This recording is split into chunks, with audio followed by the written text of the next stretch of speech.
Hey everyone, welcome to GameFace, episode 194 on Sifted Games at Sifted.net. You have come across the most informative gaming podcast in the world, and I'm Shane Satterfield. Alongside me, Matt Kyle. Yep. Confirm. Yeah, I can confirm. We are wrapping up 2019 today on the show. We have one more episode of GameFace to go before the end of the year. But that entire episode is taken up with our Game of the Year awards and our recap of the Game Awards. If you guys have been subscribers or patrons for the last couple of years, you know that that's generally how it goes. So we're going to wrap things up on this week's episode. Going to talk about some looking back at the year a little bit in games. We're going to talk about the PlayStation's 25th anniversary, which is really hard to believe. We do have one game to talk about today that was inspired by last week's episode. We're gonna have a great episode for you guys today. We have a couple things to wrap up. First of all, we're gonna have two different giveaways at the end of the show today. You have to stick around until after the trailer of the week, and we're gonna do the giveaway during our chat. So if you can, stick around for that. We also have two different fantasy leagues to wrap up today. Well, one isn't going to be completely wrapped up, but one already one wrapped up a while ago. The other one is our real fantasy football league that's been going on at Sifted. We'll give you guys an update on that. But the first thing is Matt and I's video game fantasy league. But before we get to that, I want to mention one note, and that is Patreon rewards. If you've been a patron throughout the entire year and you do not or have not received the rewards that you're supposed to get. So maybe you were a part of our Sticker Shock tier, which I think is $15 for a month or two, and now you're not. Or maybe you're a part of our Sifted t-shirt tier, and now you're not. The reward stuff on Patreon is terrible. Like, it doesn't alert me when I need to send stuff out to people. I literally every month have to go through the list of hundreds of patrons and look at each one manually and figure out when did they subscribe, did they pledge enough to get. It's insane. So it is very likely that someone may or may not have slipped through the cracks with our Patreon rewards, and we want to get everything cleaned up before the end of the year. So if you're a patron and you have not received either one of those rewards that you're supposed to get at some point in time, reach out to us on Patreon. You can just send us a DM on Patreon and let us know, or you can DM me on Sifted at Shane. And we'll get those out to you right away. And I want to apologize if you have earned these rewards and you haven't got them. It's really impossible to make. I don't know how the Patreons with tens of thousands of people do it. I really don't. We have hundreds, and it's hard to manage because Patreon just doesn't provide the tools to do it. So again, if you're like, whoa, what's up? I never got this stuff. Just message us, and we'll get it out to you immediately. I've got a lot of stuff to wrap up in the next 10 days. It's going to be crazy. So send me those DMs.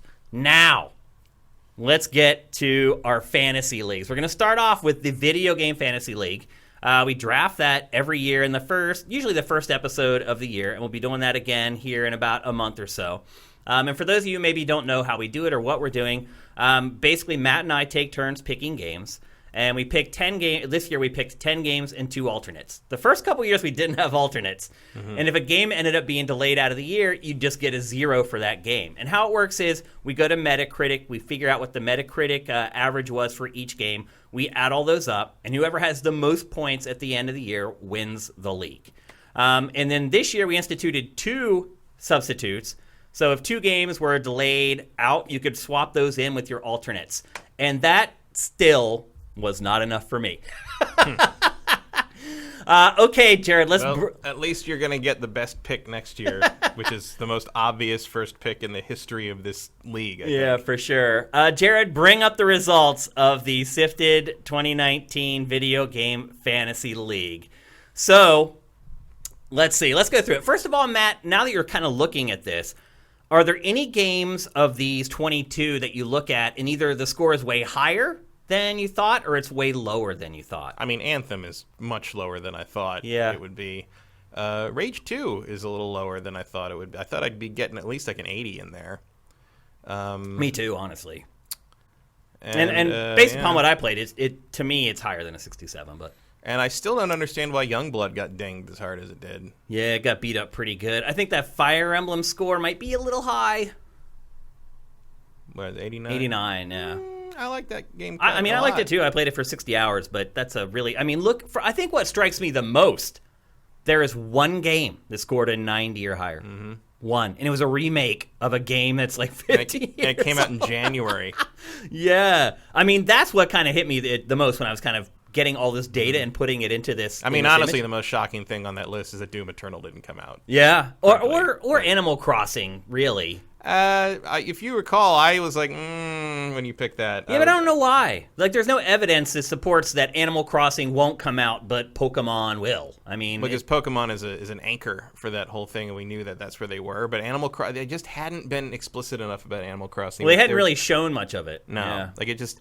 And Animal Crossing, as we know, is something Nintendo will gladly bore you with for many, many, many minutes. Yep. So it just felt like we hadn't suffered enough for Animal Crossing to be coming out this year. Yep, so I lost 3 games. I lost Animal Crossing Switch, I lost Doom Eternal, and I lost Ori and the Will of the Wisps. So I did not have 3 alternates to replace all my games. I only had 2. I mean, it's crazy that Doom didn't make it. It is. It's nuts. And the crazy part is that both Doom and Animal Crossing are coming out like at the beginning of the year next year. So they were close to done. I don't know why they were moved out, but it basically crushed me because I only had 2 alternates and I had 3 holes. So I only ended up having 9 games counting towards the total. Your only game that you missed was Dreams, which was the release date for that was just announced today. So you got a 0 there, but then you just swapped in Team Sonic Racing, which had a 72. So you got all 10 of yours for a grand total of 788 points. Now, you may not think that means much, but last year, Matt, you had 715. So you did far better this year compared to last year. Imagine if Anthem had been good. Right. My total ended up being 715, basically what you had last year. And I think maybe you were a game short last year. Yeah, I think I lost the game. And I have been every year. I've never had a full 10 games count in our fantasy league. Because you won last year, right? I did, yeah. But we both kind of limped across the finish line. So I finished with 715. Matt wins again. Once again, the champion of the Sifted Video Game Fantasy League. That's what, 3 out of 4 for you, I think? Yep. I think that's right. And then we always do like an average to see whose games actually kind of had a higher average. Matt's average game scored a 78. My average game scored a 79, and it was like 1/100th of a percent to round up to 80 or whatever. So I beat you in the percentage, but that's not what matters. The total at the end of the season is what ultimately matters. So Matt is the winner.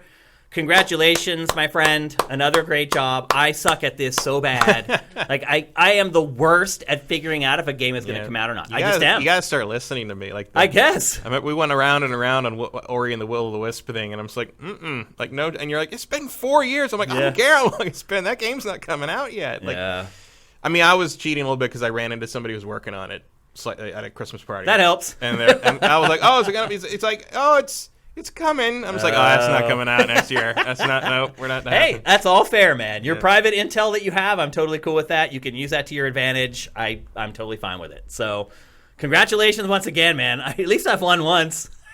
Yeah. Somehow, some way. Yeah, I don't remember what happened last year.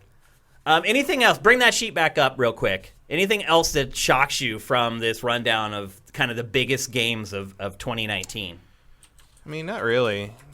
I mean, part of me is a little shocked that, we left Fire Emblem that long. Because Fire Emblem does always go pretty well. I should stop trying to be creative with shit like Rage 2 and Dreams and just pick NBA 2K. Yeah, I mean, what did NBA 2K get this year? It didn't. It scored like an 80 or something. It's still better than 67. Yeah, I mean, looking at our alternates even. Yeah, the alternate. I thought Team Sonic Racing. I should have put Ace Combat 7 first. I mean, my alternate scored better than one of my. Actually, scored better than a couple of my main games, and I thought that those were like, oh, so if I get a 70, I'm happy, and that's kind of what I ended up getting from those. Yeah, I guess this was just the year that game critics got tired of the open world shooter. It seems that way, for sure. Yeah, I mean, all of them. Like the Division 2, all of them ended up scoring like way lower than they normally do. Metro Exodus at 81. For some reason, I didn't remember it scoring that high, but it did. Yeah, and Anthem, I mean... Oh, what about Pokemon Sword and Shield at an 80? that good or bad? I mean, that's shockingly low. Yeah, well, I mean, I think the controversy around it and the Dexit, as they say, Yeah. like it damaged it just because it was like, oh, it's not everything I ever wanted from a console Pokemon. I mean, it had more Pokemon in it than any other game ever did. It had 400 damn Pokemon in it. What do you want? I'm just about ready to finish it, actually. That's what I've been doing over the last week, is trying to finish up games for next week for our Game of the Year stuff. I have all the badges, but I haven't gone further than that. That's exactly where I am. I've finished all my badges, and I'm ready to finish off the game. And then I'm also about to finish off Fallen Order, Star Wars Jedi Fallen Order. So those are two games I have to get done. I'll tell you what I did do is I went back and I got the Platinum finally in Horizon Zero Dawn. Oh, you did? Yeah, I finished up the last couple of stupid human tricks they wanted me to do to get that last trophy. And I might New Game Plus that sucker now. Ultra hard. I mean, it's not like there's a whole lot coming out right now. No. It's really dry. But it's also dry. I look around all this stuff I haven't finished or I haven't even played. But it's like, who has time? Yeah. So there you go. Matt crowned the champ once again, much to my chagrin. Better luck to me next year, I guess. It's so funny because every time I've lost to you, I'm always like, next year I'm going to be really conservative. And I was this year. Like, this was me being conservative. Like, I thought these were just dyed in the wool, definitely coming out. No. 7 out of 10 only came out. I was certain that Animal Crossing and Ori were bad picks. Well, you definitely knew Ori was a bad pick. But I hadn't, I mean, I would never, ever have called Doom not coming out this year. That's probably the biggest shocker of the three. So anyway, there you go. Give Matt a round of applause. He is the champ. So if Doom had come out and gotten like a 90, what would that have done? I would have probably won. You would have won that? Yeah. I think if any of those three games would have come out, I probably would have won. Mm-hmm. It was that close. But yeah, because 715 to 788, you only needed like a 70. A 70-something, yeah. But that's the way it freaking goes. In fact, if those three games came out, I may have set a new record in our video game fantasy league. But they didn't, and I didn't. Okay, next we're going to talk about, and I'm going to do this briefly. It's a combination of Doom and the shocker that I still won even with Anthem on my team. Yeah, for sure. Now we're going to go to our real fantasy football league. I'm going to do this very quickly. I know you guys don't care that much about football. But look, we've had 12 people in this league from Sifted all season long, battling it out, putting their time and their energy into it. And I want to make sure that I recognize those people. First of all, we're going to go to the standings. We already had our first round of playoff games this weekend. But I want to go to the standings to kind of show you guys how everything shook out. Let me increase the size of this a little bit. All right. So, the division on the West, I am LA Chowderhead. My fantasy football name is Chowderhead. It is a nickname that my friends gave me back in my teens, and I don't even use it anymore. Nobody calls me that, but I do use it in fantasy football. So miraculously, I ended up in first in the Western Conference. I was anywhere from second to fourth all season long. A bunch of stuff broke at the end of the season. I got a few wins. I ended up squeezing out Shanghai Honey, the Honey Badgers. He was first place all year. I literally took first place after the last game of the season. And then in the first round of the playoffs, which just happened, Shanghai Dan and Robert Diana played. In the other conference, MTUSA Suicide King, if you're on Sifted, you know him. He had a great season. Bentley's Blue Bombers. Bentley, you probably know him from the site as well. He works with us sometimes on kind of big events like E3 and Gamescom. He has a staff badge on the site. He was also in first place all season long. And in the last week, Suicide King came in and knocked him out down to second. So it was... Yeah, he actually has the same record you do. Huh? Yeah. But so how it works is the first in each conference gets a bye. So you don't have to play the first week of the playoffs at all. And then the second and third teams play each other in the first week. And then you play the winner of that game in the second week. So I didn't play this week at all. Neither did Suicide King. It was just these other four guys. So in the other one, it was Bentley versus the Reitlingen Jets. I don't know if I'm pronouncing that correctly. In the first week of the playoffs. So let's go and see how the playoffs shook out. The first round that just concluded last night with an insane Monday Night Football game. I don't know if you guys watched it or not, but it was nuts. Let's see. Let's go to the playoffs round one. And it was Reitland Jets versus the Bentley Blue Bombers. Bentley won by less than 5 points. So that was a total barn burner. In the other conference, Robert Diana destroyed Shanghai Dan. And Dan had literally been in first place all season. I knock him out of first place after the last game of the season, and then he loses his first playoff game. So that is brutal, man. I'm really sorry for you, man. That's how fantasy football goes, unfortunately. It's all about that 1 week. So Bentley moves on. Robert Diana moves on. I should also add that our champion from last year, Matt Kyle Rocks, didn't even make the playoffs this year. He had a tough year. So now we'll look at week 2, so you can see who's playing who this week. And this is actually incorrect. It should be me playing the guy who beat Shanghai Dan. So, and then Suicide King should be playing against Bentley. And then the winner of that goes to the Bull. Let's have a look at the defending champ, how he did standings-wise, though. Yeah, Matt Kyle Rocks, our defending champ, ended up 5-8 and did not make the playoffs. So there you go. That's our regular fantasy playoffs. So if I win this week, I will go to the championship game for the 4th year in a row. It's the 4th year of the league. I will have gone to the championship game every year, and I have never won, which means I would be the equivalent of the Buffalo Bills. Do you remember that they lost 4 Super Bowls in a row at one point? Think about that. In a row? In a row. Wow. Think about that. How devastating. Anyway. That's hard. I'm right on the precipice. I mean, you already live in Buffalo. Yeah. And, on top of that.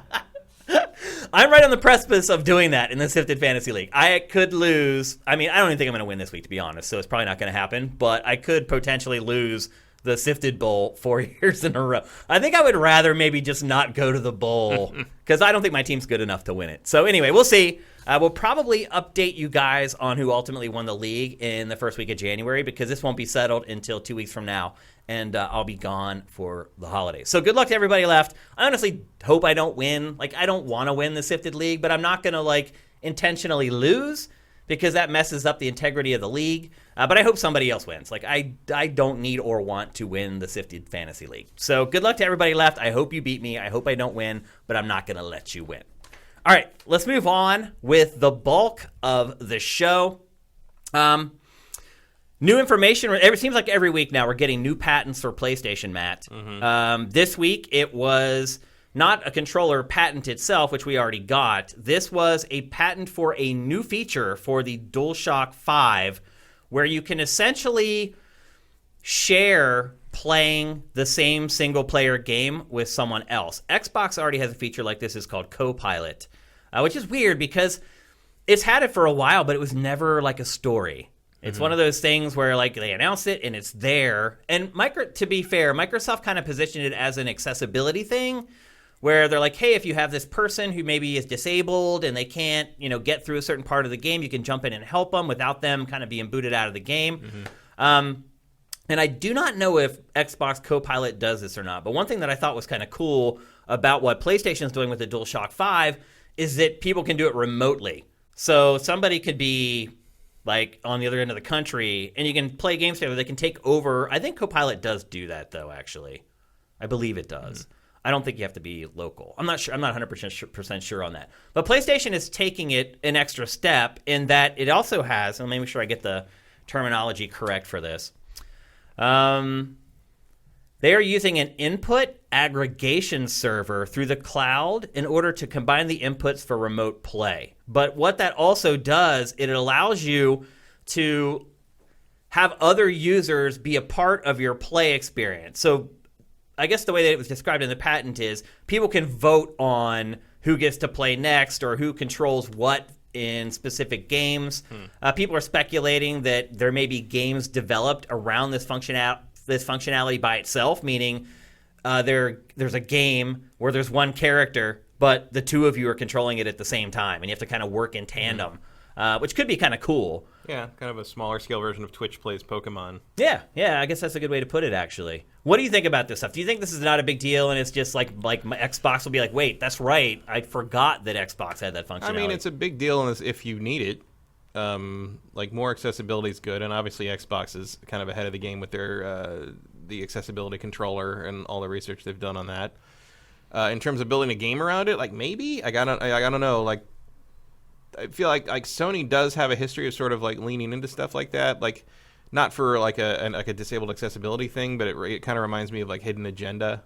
Where you do whatever I don't remember the name of it, where you log in with your phone. It's like the Jackbox thing where you log in with your phone. Sony did have a name for it though. What was it called? Play something. Play something. Yeah. Play Mobile or something. No, it was some weird name. But you logged in, everybody got to vote on what to do next in the game, and whoever had the most votes, they won. But it's again like they made Hidden Agenda and that was it. PlayLink, that was PlayLink, yeah, that's it. But they made Hidden Agenda and that was it. No, they made a few more. Did they? Yeah, but they came in way under the radar. I didn't even know they existed. Yeah, they made. I think all told, there was probably like 4 games. Mm-hmm. Like the Jackbox stuff works really well. Hidden Agenda was not as compelling. Yeah. In part because of presentational issues. I think it was just not up to snuff. Well, it seemed hacked together pretty quickly because we didn't see it. We got a trailer, and then like a week later, it was. And like it made like Nickelodeon original programming seem like high class. It was. I mean, it was by the people that did Until Dawn, which I thought was way better in terms of. I mean, they had higher quality talent for that, but like. Yeah. I played like the first couple acts of Hidden Agenda with my girlfriend, and we were just like, let's stop. Let's not do this anymore. Yeah. Also, it's not as interesting with just 2 people. You need more. You need a bigger group. But this could provide opportunities for asymmetrical type play. Sure. And here's the actual patent image that was submitted to the patent department from Sony. So you can see there, it's. I don't know if I want to do that with a fighting game. Yeah, I don't know. I guess like people are, like one person controls movement, one person controls punching, one person controls kicking or something. Maybe that would be kind of fun. I guess they're showing. I mean, if both teams have to do that, it could be fun just because you're on an even level of like lack of coordination. Yeah, because they're showing there one person controlling movement, one controlling the actual attacks, and then the third person on the shoulder buttons. Which I assume is either a different attacks or defense. Right. Like so. I mean, I like that Sony is taking this different angle with it instead of just saying you guys can just play together. Yeah. Because when you see this in the patent, that means that Sony is thinking about it in a different way from what we're used to. Because you'd think the patent would just show like one kid sitting by himself, like with the confusion marks above his head, and then somebody else somewhere else with the like light bulb above his head, being like, "Oh, I've got it. I'll help you." So I like what Sony's doing with it. I do fear that this is one of those features that you'll get like 1 or 2 games that make use of it, and then you'll never see it again, other than for accessibility options. It seems likely. I mean, like so many other PlayStation-related gadgets. They're flashes in the pan. Yeah, you played a lot of Eye of Destruction recently? No. Eye of Judgment, you mean. Eye of Judgment? That crazy card battle game that had like that PlayStation Eye camera. It was like augmented reality. Yep. Like you play your card and the flames would come up. Yeah. I had all of them. Yeah. It was cool. Because Sony sent me like all of it. Yeah. They were not shy about saying, like, we got a full box of like 5 sets of them. Or something. It was crazy. Yeah. And I still have it somewhere. No one would play it with me. Yeah. It's like, just play it on the screen. Like, do I really need... Some people like that analog tactile thing, but... Yeah, I mean, they had a whole... You remember what was that magic book thing they had? Oh, yeah. They spent like 20 minutes at E3 on it. Yeah. It was like a Harry Potter thing, 2 other games or something. That did come out. That came out. Yeah, eventually. So... So this looks like an added nice bonus feature that we may or may not ever actually experience, but it's not like a game breaker deal or a game changer or anything like that. But it is good to see that we're still seeing Sony or Microsoft think critically about their inputs, because I think, at least I assume that we were probably just, and I think with Xbox this probably is going to be the case, where we're probably going to get 99% the same controller that we just used in this generation. At least Sony seems to be making some changes. Hopefully all for the better. The sticks are a little shorter. It's a little beefier, the controller. But, and we still don't know what's up with the screen yet. I'm just... How's the analog drift after a year? That's my main question, because that was a big problem on the PS4 for me. Speaking of analog drift, so I was playing Pokemon on Sunday while I was watching football. And... there's the one badge at the end where... So the way Sword and Shield works is you don't just go in and fight the gym leader. There's this like trial you go through before you fight the gym leader. And one of the very last ones, like you have to fight 3 different trainers. And you wait for them to like walk up to you and then you fight them. And so I beat the one, and then you see the cinematic where the next one steps up to you. I put my Switch down. I went to get a drink in the kitchen. I came back, and he had walked on his own into the gym leader and started the battle. And I had not healed or revived any of my dead Pokemon, and I had to try to win that battle with, like, I still did because the game's really easy. But yeah, I mean, that was a case where the analog stick drift actually, like, had an impact on, like, my game. So, yeah. I haven't had a problem with sticks. PlayStation 3 I did, but not with PlayStation 4. PS4 I went through at least 2 controllers. They lasted about a year, and I would only notice, like, I think the first time I noticed was The Division. I think was like my character kept popping out of cover, and I couldn't figure out why because I wasn't telling him to do that. And then I finally figured out like it was because it was drifting down to the right, so it was basically pulling him away from cover. Yeah. And then a year later, I couldn't navigate the Destiny menus properly because when I'd push right, it would just go down right. That happens to me on my Switch all the time. It'll just start scrolling up through the menus because it thinks the stick is like pointed upward. So I mean, really, it's not even so much like analog drift so much as like put something in the OS that lets us recenter the sticks. Yeah. Like just let me, I felt like if I could zero the sticks, it might be all right. It might be all right for a little while longer, but instead I just had to go buy another controller. Now I haven't had that. My PS4 Pro controller is like 3 years old and is fine. Yeah. So I never had any problems with PS4 controllers at all. Yeah, that was even my launch unit. I didn't have much luck with controllers this year. That and my Time Bomb Xbox One Day One controller. Yeah, that's right. But the Elites, literally a time. Yeah, the Elites are great. The PS4 Pro controller is great. I don't use the Joy-Cons, so I wouldn't know. But the Pro controller for the Switch, no complaints other than the weird D-pad. But I don't really use it for that. So yeah. Everything's kind of coming into shape for PlayStation 5. Yeah. I'm really, like, other than, like, the hard specs for it, and we're actually going to talk about Scarlett's hard specs here later on in the show, because that stuff's kind of leaked out. But other than really hard specs, like, this is what it's going to be, that's, in the form factor, there's not much left. No. PlayStation VR 2, that's still... Yeah, that could... I'm sure that'll be pretty similar to what we already have. The question is kind of like, will there be wires? What are you going to do with that? Hand tracking, that kind of thing. Yeah. They kind of have to have that, don't they? Yeah, I mean, that's sort of state of the art now. Like, once the Oculus Quest does it, I think you pretty much have to do it, too. And that's coming, like, next week to Quest, I think, hand tracking? Yeah, so once that happens, like, you have an excuse. I mean, I've used that at their Void thing, and it's actually really good. Oh, yeah, it's amazing. Individual fingers, no problem. Like, it shows exactly what your hands are doing. With no glove, no nothing. Just pretty impressive. Yep. So that's the latest on PlayStation 5. We're going to keep you guys updated on every little bit of information that comes out about PS5 because we know that you guys care a lot. Everyone's going to have a real tough decision to make here in about 10 months where to plunk down their money. So we're going to give you guys as much ammo as we can to make sure you make the decision that's best for you. All right, let's move on. Like I said, specs leaking out for Scarlett. Leaks happen all the time.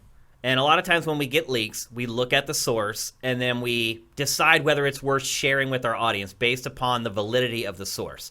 This comes from Windows Central.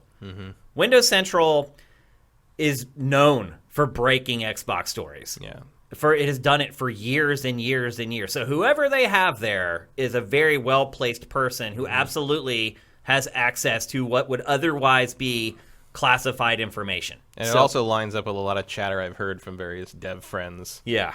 Which are mostly complaining that they don't have it yet. But because as we saw in the previous story last week, not a lot of people have Scarlett dev kits yet. Yeah, which is strange and not a good sign, to be perfectly honest with you. I mean, it depends. It's a bad sign for development. It could be a good sign for consumers if they end up if they're like the specs are floating and they're trying to give people trying to nail it down the most powerful machine that they can for the cost, which may be what's going on right now. It does mean like we might want to keep an ear out for those launch titles. In terms of like QA for sure. Like who knows how rushed these things might have to be. Yep. So Windows Central, great job sleuthing out this information. We're just going to run down basically what they've shared. So they're saying that there's going to be 2 versions, which has also been something that's been floating around. There's Anaconda, and then there's Lockhart. Anaconda is the beastly monster machine that I'm guessing the vast majority of our audience is probably going to buy. Although it's going to be a lot. I mean, it depends on the cost. I mean, my guess is that thing is you're looking at $800 for that. Ooh-wee. I think the Anaconda is going to be if you want 4K 60, give us $800. That's my guess. So it's 12 teraflops. It's huge. I mean, you're buying a gaming PC at that point, basically. For reference, the Xbox One X is 6 teraflops. So it's double the processing power, but probably more like 4 or 5 times the performance. Oh yeah, because of the optimization and all that. It's a monster. It's a beast of a console. Yep. Like, it's crazy. Also, for reference, Xbox One S is 1.4 terabytes. So, which is basically the base Xbox One, the launch Xbox One. Lockhart, which is going to be the cheaper version of the next Xbox. My prediction is Lockhart is going to cost whatever the PS5 does, probably $500. Like, my guess is Lockhart will be even with the competition, and Anaconda will be like Anaconda will basically be the elite. I don't know. I mean, Windows Central is saying Lockhart's going to be 4 teraflops. Mm-hmm. I mean, that's a little more than double the base Xbox One, and it's like a third of Anaconda? I mean, it's exactly a third of Anaconda. Yeah, I mean, they're leaning. Do you think you can compete with the PlayStation 5 at 4 teraflops? Maybe. I don't know. I mean, we don't know what the PS5 is really going to do. We don't, but I would be really shocked if it's not at least 10 teraflops. Maybe. I mean, that's a big question mark. Yeah. But Microsoft must think something's. I mean, unless they're going hard in the paint here, and Anaconda is going to be even with the PS5 in price, and they're going to go cheap on the Lockhart for like $300-400. I mean, we're saying right here, basically, you're saying Lockhart is not as powerful as Xbox One X, because Xbox One X is at 6 teraflops. Yeah, but teraflops aren't everything. No, you're right. I totally get that. I think Lockhart will definitely outperform the X. I would hope so. Because otherwise, why not just buy an old Xbox One X? Well, because it won't necessarily run. The estimate that I saw was that the Lockhart is still going to be kind of double the performance of an X. Okay, but that's Anaconda. No. Because the X is 6 teraflops, Anaconda is 12 teraflops. Teraflops are not everything, and the components in this are going to be much faster hardware. All around. Yeah, let's get to that, actually. Just putting competent RAM in this thing is going to make it outperform the Xbox. The Xbox One's RAM is garbage. It's terrible. It's bottom-of-the-barrel RAM. Because they wanted more RAM in it at launch to handle all the apps and all the set-top box stuff they want to do, so they put more slower RAM in it rather than using fast gaming-focused RAM, which is one reason that thing still, even though they've improved it, the OS in that thing still crawls. Yeah. So even today. It's terrible. I hate it. So there are going to be 8, no matter which version you buy, there's going to be 8 CPU cores. Again, Windows Central is saying that Microsoft is targeting around 3.5 gigahertz, which that's good. Yeah. For a console, that's good. I mean, here's the thing. Like, these days, you can't really judge a whole lot by gigahertz and teraflop. I mean, you got to be in the same architecture. You got to be using the same parts. Like, it doesn't all mean the same thing. And then you don't even get in the factor of, like, what does the OS do? Does the OS hurt it or help it? Like, it's like we don't know enough about any of that yet. Well, to your point, again, from Windows Central, it says that because of the things that you mentioned, RAM, buses, things like that are upgrades that aren't sexy but actually make a difference in how something performs. They're saying that even though it's only double the teraflops, that Anaconda will be 4 to 5 times more powerful than Xbox One X. Well, 4 to 5 times the performance, right? Is what they're talking. Yeah, about. better. Yeah, 5 times better performance than Xbox One X. Yeah, which that's pretty impressive. Yeah, I mean, look, leave all the gobbledygook numbers aside. Just building this new console out of parts built for gaming is going to make a huge difference in comparison to what they're the optimized Xbox from the One was. beginning for it. Yeah. The Xbox One was not built by people. I'm convinced was not built by people who were building a gaming console. Yeah, they were building basically a cable box. Yeah, that could also play video games. Yeah, I mean that's kind of what it was, honestly. There will be at least 13 gigabytes of RAM for games, with 3 gigabytes on the OS for a total of 16 gigabytes. What matters there is what kind of RAM. Right. As long as you got fast RAM. As long as it's DDR5, I think it'll be okay. But they didn't do that with the Xbox One. So. No, but again, I don't think this is in the hands of the people that did the Xbox One. The Xbox One was a terribly designed system from a hardware standpoint, just because it was not. It was almost the Saturn again, where Sega just did not design that system to do what was obviously going to be the next generation. Yeah. I mean, we'll get to that too when we get to the PlayStation 25th anniversary thing later, but Sega built in the wrong direction and had to kind of course correct in the middle of putting that system together. And Microsoft did a very similar thing where they thought this was going to go a certain way, and it really didn't. And they learned that early because their DRM plan backlashed. Oh, did it ever? So I think I am pretty convinced that the Scarlett is being built by very different people than who built the Xbox One. More details. The Microsoft's proprietary NVMe SSD tech will be in both consoles. So just like PlayStation 5, it's going to have an SSD hard drive. This is going to be a big difference between the two SKUs, I think, is the size of the SSD. Yeah, I'm sure. Yeah, because SSD drives are spendy still. Yeah, they're still, even with like the amount of like, discount you're going to get by bulk buying these parts and like mass producing these systems, the SSD is not going to have that much of a You're not break. going to get much of a break no matter how many you buy. And it won't matter that much because I'm sure you'll still be able to do the external hard drive thing. But having that fast access is going to matter. Oh, huge. So, it may be the thing people notice the most about Generation 9 is like the load time. I mean, it's certainly like what Sony's showing off. Yeah, like, I mean, it's the like, first thing it showed. Look how Spider-Man doesn't have any load time anymore. Yeah. It's like, the instant access is going to be a big bullet point for both of them, I think. For sure. Project xCloud, which is Microsoft's game streaming service that it's been working on now for a couple years, and it's in beta right now. It is going to be installed across all Xbox systems. So you already have the hardware that we've talked about, but you can use xCloud for sort of extra headroom if you need to, in addition to what it just does to stream games. It's also going to be like a computing cloud that should give the platform more headroom, which is great. Maybe. I mean, I don't know. We've heard the cloud story before. Yeah, Crackdown 3. Yeah, could only be done in the cloud. Yeah, remember that? Which may have ended up being true because it ended up being a piece of junk. Whatever was being done in the cloud was apparently pretty important, I guess. It was, yeah. Ray tracing for dynamic reflections and stuff like that will most probably be exclusive to just Lockhart and Anaconda. And even without an update, all Xbox One games will run equal or better on Scarlett and will load faster. So without an update. So all that backwards compatible stuff that's already working on Xbox One is just going to work. It's going to move forward. When you get on Scarlett. That's huge. So they're not going to have to redo all that work that they did to get that stuff. It's huge.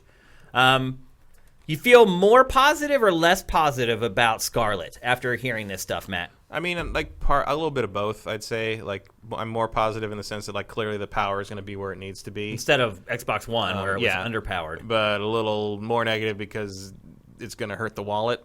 And I still feel like even with Halo Infinite at launch, it's going to be hard to look at PlayStation's output this generation and Xbox's output this generation and look at those two systems and pick the Xbox. It is. Because with the Xbox, you're going to be placing your bet on promise. Because most people won't know. It's promise versus reputation at this point. And a lot of people won't even know the promise that's there for Xbox because the average consumer is not like us. They don't know that Microsoft just bought a bunch of studios. They don't know that pipeline is pretty well packed right now. We're probably going to get some really good stuff moving down the line. But they do know that they want to play Spider-Man 2. Yeah. And now there's chatter that like Spider-Man 2 is further along than we think. Yeah. It might be a launch next game, year. maybe? It might be a launch game. Might be launch window. Like that's huge. That would be huge. That's being able to show that off on the new hardware. I mean, it is kind of funny that versus another Halo or Forza or it's just a more exciting idea. I mean, it's also funny when you think about it. The first demo they showed was PlayStation 5 with Spider-Man, so it's kind of adding up. Makes sense. And look,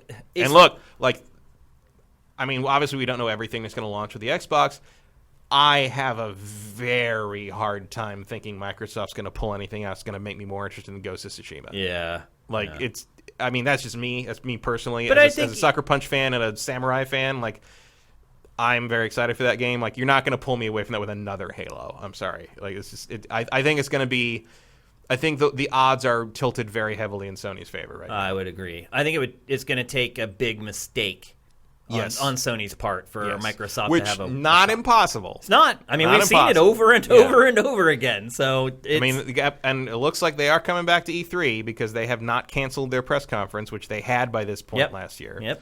So they have to. If you're going to launch a platform, you can't skip E3. I mean, you have to at least like show up and get on the internet that day, right? I mean, it's like even if you don't put a booth at E3, you got to do your presentation. You got to. Yeah. And I mean, you need a booth too. Let's be honest. I mean, they're opening up E3 to even more consumers this year, so you got to be there. Like you have to let people get their hands on it. The people who are willing to spend a couple grand to go to E3, you need to reach those people because they're like us. They're the people who go back to their hometown or whatever, and all their friends who like to play games talk to them about games, and they tell them what to buy. So I guess Microsoft better just hope they decide to cross the street at some point. it's true. Like, you need to feed the evangelists so that they have ammunition to share when they go back to wherever they're from to spread the word about your product. So I think both of them will be at E3 and on the show floor. Hopefully they can afford a new gen console after spending all the money it's going to cost to go to E3. What do you think's going to happen if you're right and the Anaconda costs like up to $800? I don't know. I mean, that's uncharted waters. No one's Well, ever I mean, sold a the Well, 3DO wait, 3DO. Yeah, that's right. we all know how that ended. Yeah, exactly. But I think, obviously, you can trust the Xbox a little more than you Oh, can yeah. trust the 3DO. Yeah, for sure. 3DO had a really good version of Super Street Fighter Turbo, but come on. And Dragon's Lair. A Dragon's Lair. All the Laserdisc Best version stuff. of the first Need for Speed. Yeah. Whatever that's worth. Yeah. Not worth $800. No. No. I'll tell you, it's definitely not worth that. I had a roommate my sophomore year of college who had one. And when he moved in, he like brought it in, and I was like, "Can I play that?" Like, because I'm like, Don't touch it. Otherwise, I'm never gonna touch. He's like, "Yeah, whatever you want." I remember he came home one night, and I was like halfway through. God, I can't. It was like one of those FMV games. It was a martial arts thing. It was I don't know. First person martial. It was like Shadow Warrior or Supreme Warrior or something like that. I don't remember it. And I was like halfway through it, and he's like, "Oh my God, how did you do that? How did you do what?" He's like, "I've never gotten anywhere through. I haven't gotten like past the first guy in this game. I don't know." I'm like, "I don't know. I'm just I playing just played it. And so yeah, we played. Yeah, something. I think it was Supreme Warrior was the name. Look up a YouTube. You can look at YouTube play through that and just see what we had to work with back in the day. Yeah, I just remember like Dragon's Lair, Space Ace. Yeah, anything that used like high capacity, high storage discs at the time, like it went right on the Laserdisc system. Yeah. But it was. Yeah, I think this is going to be a better buy than the 3DO was at launch. Probably so. But still, That's a big ask. it is a big ask. And it just depends how hard they're willing to go and what kind of like discount they're getting on some of them. I mean, I don't know. Like maybe they are going to get in bulk discounts to the point they could sell the Anaconda for the same money as the PS5. Maybe the PS5. Yeah, I still my $500 price point for the PS5 is pretty much still based on the idea that Sony is never going to sell anything for $599 ever again. Because otherwise, you would say like they probably should sell it for that much. Yeah, I mean that would probably be feels like a more natural price point for what we've been What we're gonna get. What we've been hinted that we're going to get, but like I just feel like Sony's never going to touch that price again. No, I agree. Because of the meme potential. Yeah. And the obvious, you don't want Plus, to it's sell, still $600. or maybe you just sell it for $600 and Yeah, just don't do $599. Right. But like I'm guessing they're going to be two $500 systems, and one of Xbox's is either going to be less or more. Yeah. I don't know which way they're going with this, but I think $800 would just be death. Even if like you look side by side and you could blatantly see that games running on the Anaconda looked better than PlayStation 5, I just think it won't matter. I just can't see anything more than like the niche core of the core spending that much money for a console. And then I feel like those people would probably just spend a little bit extra and just build a PC. I don't know. I've struggled to find the market for an $800 console, no matter how powerful it is. yeah.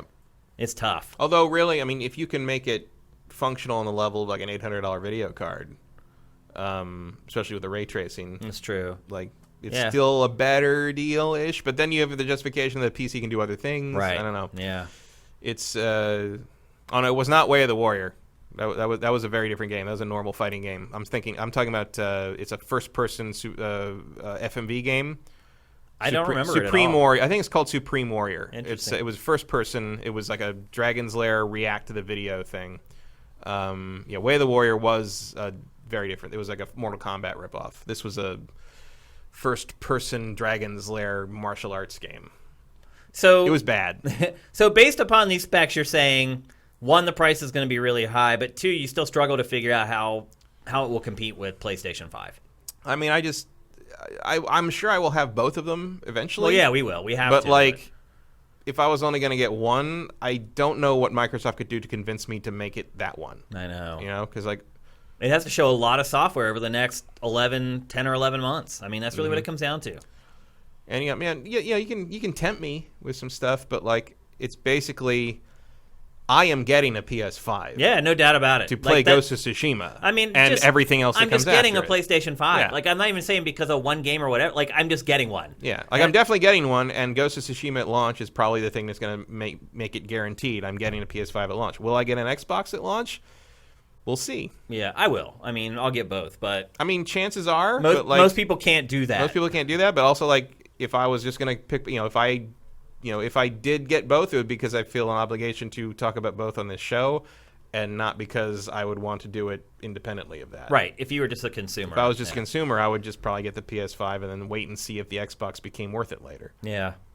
Yep. So Microsoft has a lot to prove here over the next 10 or 11 They months. do. In a lot of ways, this entire generation has really hurt Microsoft. I can still play a lot of that stuff on my PC. Yeah. So I know. Like it's just becoming less. I mean, it feels more and more like the Xbox is going to exist for people who insist that a console should be a thing. You know, it's just kind of a brand at this point. Pretty much. And I still maintain that Microsoft doesn't care very much if you buy an Xbox or not. I don't think it does. They only either. care if you're in their ecosystem. Yep, I agree. And all that does not bode well if you're competing with PlayStation, because PlayStation does care. The big thing I think they can do platforms. is they need to message out, and they need to make very clear, and they need to make very robust the Game Pass support at launch. Yep. And because that's the thing that could sway someone, especially with a limited budget, is like, you okay, have 500 free games on day one. Yeah, day one, it comes with 3 months of Game Pass. That gives you this many games you can play, all these games that work on this from the Xbox One, all these games at launch that are there day one. You don't have to spend any more money to play the hottest cutting-edge launch games. Whereas at PlayStation 5, you're going to have to buy a bunch of other games. So that could kind of make up the difference there. But I don't know. It's going to be real interesting. Like it's not going to be a boring launch, that's for sure. Oh, it's going to be really exciting. I think both of them are going to have to fight tooth and nail on this one, and which is good. Which is good for us. It's good for the consumer. Absolutely. So there you go. That's the latest on Xbox Scarlett. When we get more, we'll obviously share it with you guys. Again, just like with PlayStation 5, we want to make sure that you guys are as informed as possible so you can make this tough decision in 10 months or however long. It's probably going to be about 10 months from now. You're going to kind of have to decide. You're going to have to put your pre-order down. It's probably going to be like June. Yeah. When the pre-orders go up and you got to get them in. Do you think they'll put pre-orders up at E3? Oh, yeah. Yeah? That's kind of have to, I guess. Yeah. Yeah. And strike while the iron's hot. I'm probably going to have to do it on my phone while we're live. You're probably right. Yeah. Like otherwise you may not disappear. get it. Yeah. Although, it's not like it used to be. No, but the best way to get it is still probably Amazon, at least if you have Prime. I'm certainly. And then you may get lucky, and they may accidentally ship it to you early. Right. Amazon does that all the time. I certainly have no intention of waiting in a physical line anywhere. I don't think they'll even exist, to be honest with you. You'll have to line up at like Best Buy to pick it up at midnight or whatever with your pre-order, but it's just I'd rather just wait. It's just like with Black Friday, like all that stuff's just kind of going away now. Yeah. Waiting in lines, camping in front of a store. Because why would you? I mean, it's kind of absurd when you think about it. Oh yeah. But yeah, so I'm glad that stuff's going away. I just want people to be able to get it as easily and painlessly as possible. And I think the way retail's headed now, that shouldn't be an issue. All right, so there you go. That's Xbox Scarlett, the latest on Scarlett anyway. We were talking just a minute ago about how we didn't think Microsoft cared if people moved over to PC as long as they stayed in the ecosystem. And then I kind of said very quickly, we don't see that with PlayStation, but we're starting to. Today, a couple announcements leaked out. Sony State of Play was this morning. We have a whole other topic. We're going to go through all the announcements that were in the State of Play. That's for later on in the show. But there were a couple things that have been announced over the last couple days or leaked out that have kind of changed, at least to me, have changed how I look at PlayStation's perspective on multi-platform stuff. I think cross-play, Sony dragged its feet, finally went in, and now we're starting to see Sony also kind of adopt some of the other policies that Microsoft, in all honesty, and even Nintendo at this point is starting to look at, which is we have these exclusive games that we used to use to get people to buy our platforms, but now we're starting to think that maybe we can start letting some of those exclusives get out to other platforms. We'll keep a timed exclusive, but maybe it's smarter in the long run to get these brands out on these other platforms so that people find them, they like them, they play them, and then maybe they buy the PlayStation 5 or the PlayStation 6 or whatever. They're still buying your game. Maybe. I'm not convinced that's the thinking here. Okay, well, first of all, let me finish explaining what's going on. So Today, it was announced that MLB The Show, which is PlayStation's, this is built by PlayStation. Has been forever. Has been the only baseball game in town for 5 years, many years. 6 years? Several years. Yeah, because, do they have the exclusive? No, they don't. Just no one else wants to bother. There's RBI Baseball, which is, made by MLB. Yeah. MLB has a development studio. Isn't that weird? No one else will do it. No one else will do it. So anyway, if you're on Xbox, all you've had to play is RBI Baseball for years and years, and it's not great. Or some of the cartoony they're not licensed. They're not the real teams. RBI is licensed though. Yeah, it's but there's other arcadey. There's arcadey other baseball games where they're just not the real teams. But that's all changing. Most of them are better than RBI Baseball. Yeah. That's all changing. So after next year, after 2020, beginning in 2021, MLB The Show is going to be a multi-platform franchise. It's going to PC is a given, I think. Yeah. But it also sounds like Xbox. Xbox and Nintendo's accounts both tweeted in response to it and put baseball icons and stuff up. So it sounds like it's coming to everything. Which it makes sense. Yeah, I mean, why not?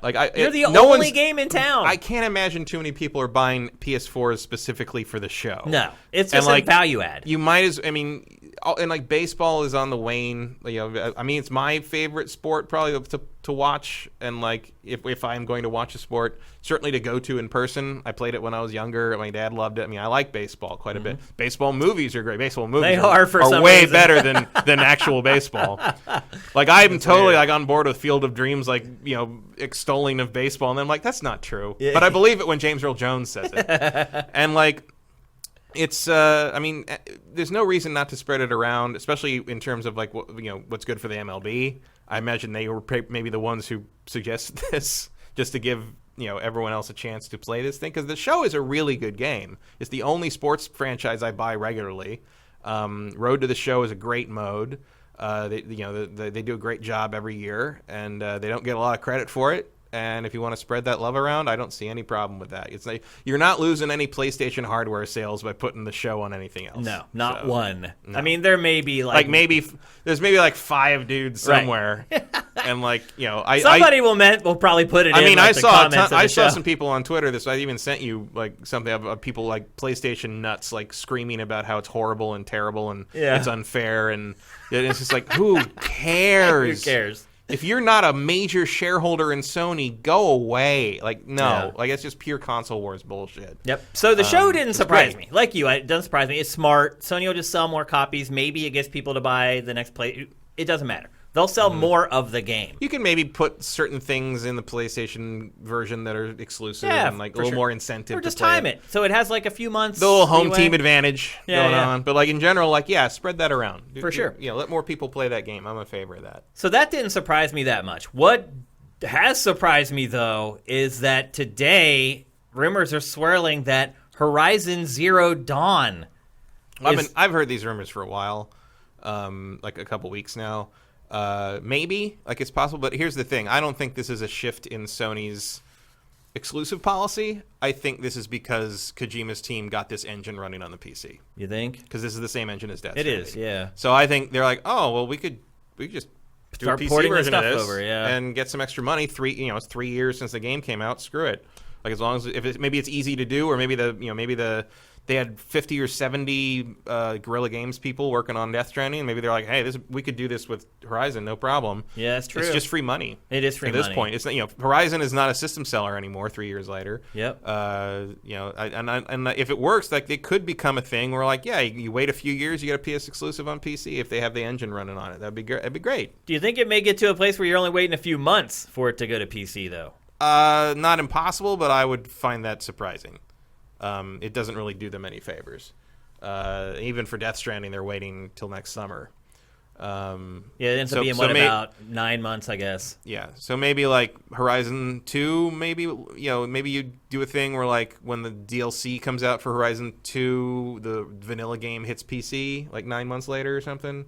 That wouldn't be outrageous. What's the limit for you? How quickly can are you okay with Death Stranding coming out 9 months later on another platform? If someone else wants to do that to themselves, they're welcome to. PC's one also, thing. I don't think Death Stranding is a system seller. It's not. So, the question becomes, and I don't think Horizon is either. I love Horizon. It's one of my favorite games of the decade. It's a value add. It's nice. It's a nice to have for most people. Like, yeah, if I see them put God of War 2 on PC 9 months after it comes out, then I got the exclamation point over my head. Horizon 2 might be a system seller, though. Could be, especially if it looks like Death Stranding. I mean, Death Stranding, I think, did a lot of work refining this engine, and I'm very interested to see what a sequel looks like with kind of the tech lessons that they learned from that project. But I'm just saying now people know what it is. They Yeah. know that it won Game of the Year. People are actually going to be looking for it and anticipating the next one. I mean, I don't think we'll ever see these things coming out day and date with PC. Yeah. Sony will hold these for themselves. But do you think 9 months is okay, though, like with Death Stranding? yeah, I mean, 9 months is sort of it's also when things are starting to drop in price. Like, it's kind of you want to pay full price for a PC version, or you want to pay like $40 for the console version. It kind of works itself out. That's a good point, actually. Yeah. The important thing is I'm not still convinced that this is some kind of company-wide policy or anything, because I think it might just be the convenience of the engine now working on a different platform and like, hey, free money, sort of. But like the question, I mean, the idea of this being the advent of something would be nice in the sense that it means you would not end up with another Bloodborne situation or another Demon's Souls situation where you get this very popular game that like just no one else can play. I know that's the point of an exclusive, but again, and certainly Bloodborne did sell some systems, I know anecdotally, from like 5 or 6 people I know bought a PlayStation 4 to play Bloodborne. So that worked. Yeah. At least a couple of times. Yeah. At least that's 4 times. I mean, From's games will do it. It's way more people buy than bought it for From. way more people I know bought a PS4 for Bloodborne than they bought it for the show. Yeah. Oh, absolutely. Yeah, put it that absolutely. No doubt about that. So I think this is probably more of a tech convenience that's happened here. But like, if it does sell well on PC, who knows what Sony? Can then do what in happens? response. Like, if they realize that this is a revenue stream that's helpful for them and hasn't hurt their hardware business, like, who knows? Think about Death Stranding coming out for PC just a couple months before PlayStation 5. Yeah. I mean, if that goes up on PC and it does gangbusters, I mean, maybe they reevaluate kind of their stance for the whole PlayStation 5 generation. Mm-hmm. So maybe you're right. They're like, you know what, Death Stranding's probably not going to move consoles. We've sold all the consoles anyway at this point. Yeah. No skin off of our nose. Best Buy doesn't seem to be able to get rid of the Death Stranding consoles. Yeah. So. Yeah, they're discounting them in hardcore. If they weren't so ugly...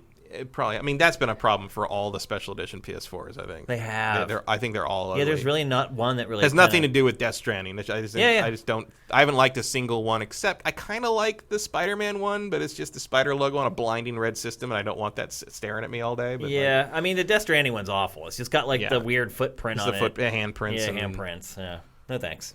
But, yeah. I mean, put a giant baby face on it. I'm just glad to see the platform holders looking at things this way finally, actually considering getting their games out to different places. I mean, 10 years ago, this wouldn't even be a consideration. If we had talked to... Oh, Sony exclusives never. I mean, imagine talking to, like, Reggie about this, like, 5 or 6 years ago, or any of the various heads of PlayStation that have been... They'd all say, are you kidding me? Hell no, we invest so much money in this. Like...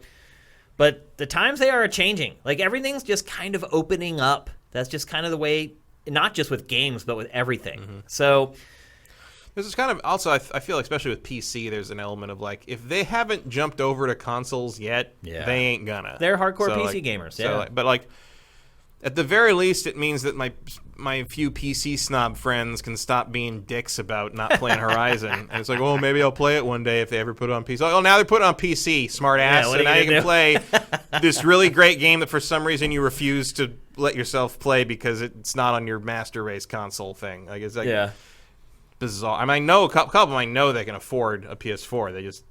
They just refuse to play console games because for a reason. For reasons. So anyway, there you go. Big news. And it's good to see PlayStation, even though it's dragged its feet through all this stuff, it's always the last one to do it. At least it is figuring the stuff out. And it is starting to change a little bit, which is always tough when you're an American company with a Japanese parent company. It's hard to... It's taken a while for Sony to join the reindeer games. But yep, it's getting there, which is a lot better than we could say even 2 years ago. Yeah, and I bet, I mean... Also a lot better than you can say about their film division. So absolutely. It's in deep trouble. All right. Sony's learning some stuff over here in the computer entertainment world. All right, let's move on. We're going to preview The Game Awards for you guys. When we originally set up this topic, look, I'm friends with Jeff. I want to help his show do well. So we're going to talk about the Game Awards. We're going to preview them. And that was kind of the idea behind this topic at first. And you've never seen us preview this version of the Game Awards, which makes this a world premiere. Yeah. And look, Matt and I, we are still going to go through some categories here and try to pick the winners of a few of the categories. Just try to guess which one we think will win. Death Stranding. Again, not tipping our hand as to what our picks are, but trying to guess what 50 or 60 game journalists are going to pick. I still think this is going to pretty much be the Death Stranding show. Yeah, I think you're probably right. But we'll go through. Hell, even if it doesn't win anything, it's going to be the Death Stranding show. We'll go through a few of the awards, but basically what happened right before we went to air, or before the stream went up, a leak happened. And it's purporting to say that it has pretty much all the details from the Game Awards. As we always tell you guys with these leaks, take them with a huge grain of salt. This one in particular, because this is just like random internet dude is like, I know all this stuff, and you can believe it if you want, but, I don't care, blah, blah, blah. Mm-hmm. What lends credence to this flurry of leaks is that most of them, all of them pretty much seem plausible, except for maybe one. A few of them we've already heard rumblings about, which, look, he could have engineered this because of the rumblings that we've heard. If he used the Sifted, he would have known about some of this stuff that was at least kind of bubbling up. But anyway, just for fun, we're going to share what was leaked that's supposed to be coming to the Game Awards. And I hope, honestly, like a lot of this isn't true. Like, because that hurts Jeff, all this stuff coming out.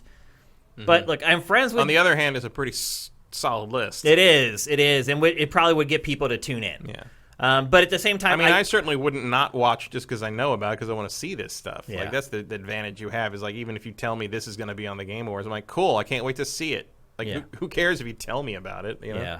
And so, look, I'm friends with Jeff, and I don't want to ruin his show or lessen the viewers to his show, but I'm also not going to neglect my duties editorially and to inform our audience on stuff that's happening. I'm just not. So here we go. This stuff is pretty crazy, people. Some of you guys may have seen this already. I should also note that I don't really believe this list. You don't either? Not really. Yeah. I'm probably about 50. It leaves out 50. A couple of two important things, and... Yeah, and one thing in it, to me, I don't believe at all. Yeah. So anyway, I'm just going to run through these really quickly. Two things in it I don't believe at all. Okay. First, Batman Arkham Legacy. I think that is a given. Will be revealed. Definitely going to be there. And scheduled for holidays 2020. Sounds about right, although I wouldn't be... Yeah, probably next gen. Yeah. Which means it would be like a launch game for PS5 and Xbox Scarlett. I think it'll come out on everything. But yeah. Yeah. That's a pretty big deal.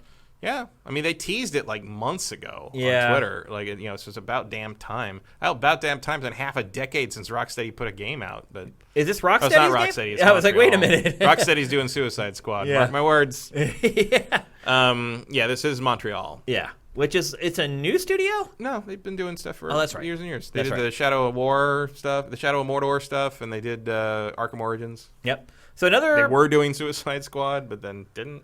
Another big-time franchise handed off to new developers, which doesn't happen a ton, but it seems like lately... Well, in this case, I think Rocksteady was just tired of doing Batman. They just get tired of doing it. I mean, no matter how much you love something, dedicate like 12 years straight to it. Also, after Arkham Knight, I am happy to give this to somebody else, because I did not like the game very much. Yeah, you didn't like the direction the game went. So, yeah, I can understand that. Let's see, what's next? Here's a goofy one, but... Maybe it's a red herring to make people believe the list. Crash Bash is being remade and scheduled in a very specific date for June 19th, 2020. I mean, that feels maybe a bridge too far in the Crash remake world there, but okay. I mean, what's left, really? Because they remade the first three already with the Insane Trilogy. I feel like I would prefer maybe, like, I don't know, the rumor about a real new Crash game. We talked about that last week, yeah. But maybe this is where that rumor of the new Crash game was coming from. Could be. I feel like you're going from like the Trilogy remaster to Crash Team Racing remaster to Crash Bash, like you're definitely on the downhill slope at that point. Yeah, I think, but that's all there is. So I think they're like, even if we sell a third of this that we did of the Insane Trilogy, like we're cool. Yeah, but it just feels like something you'd want to like maybe pack in as an extra in the Insane Trilogy and not try to sell it on its own. That feels like a stretch, but hey, what do I know? Or just sell it as DLC for the Insane Trilogy, like, I don't something know. like that. Yep.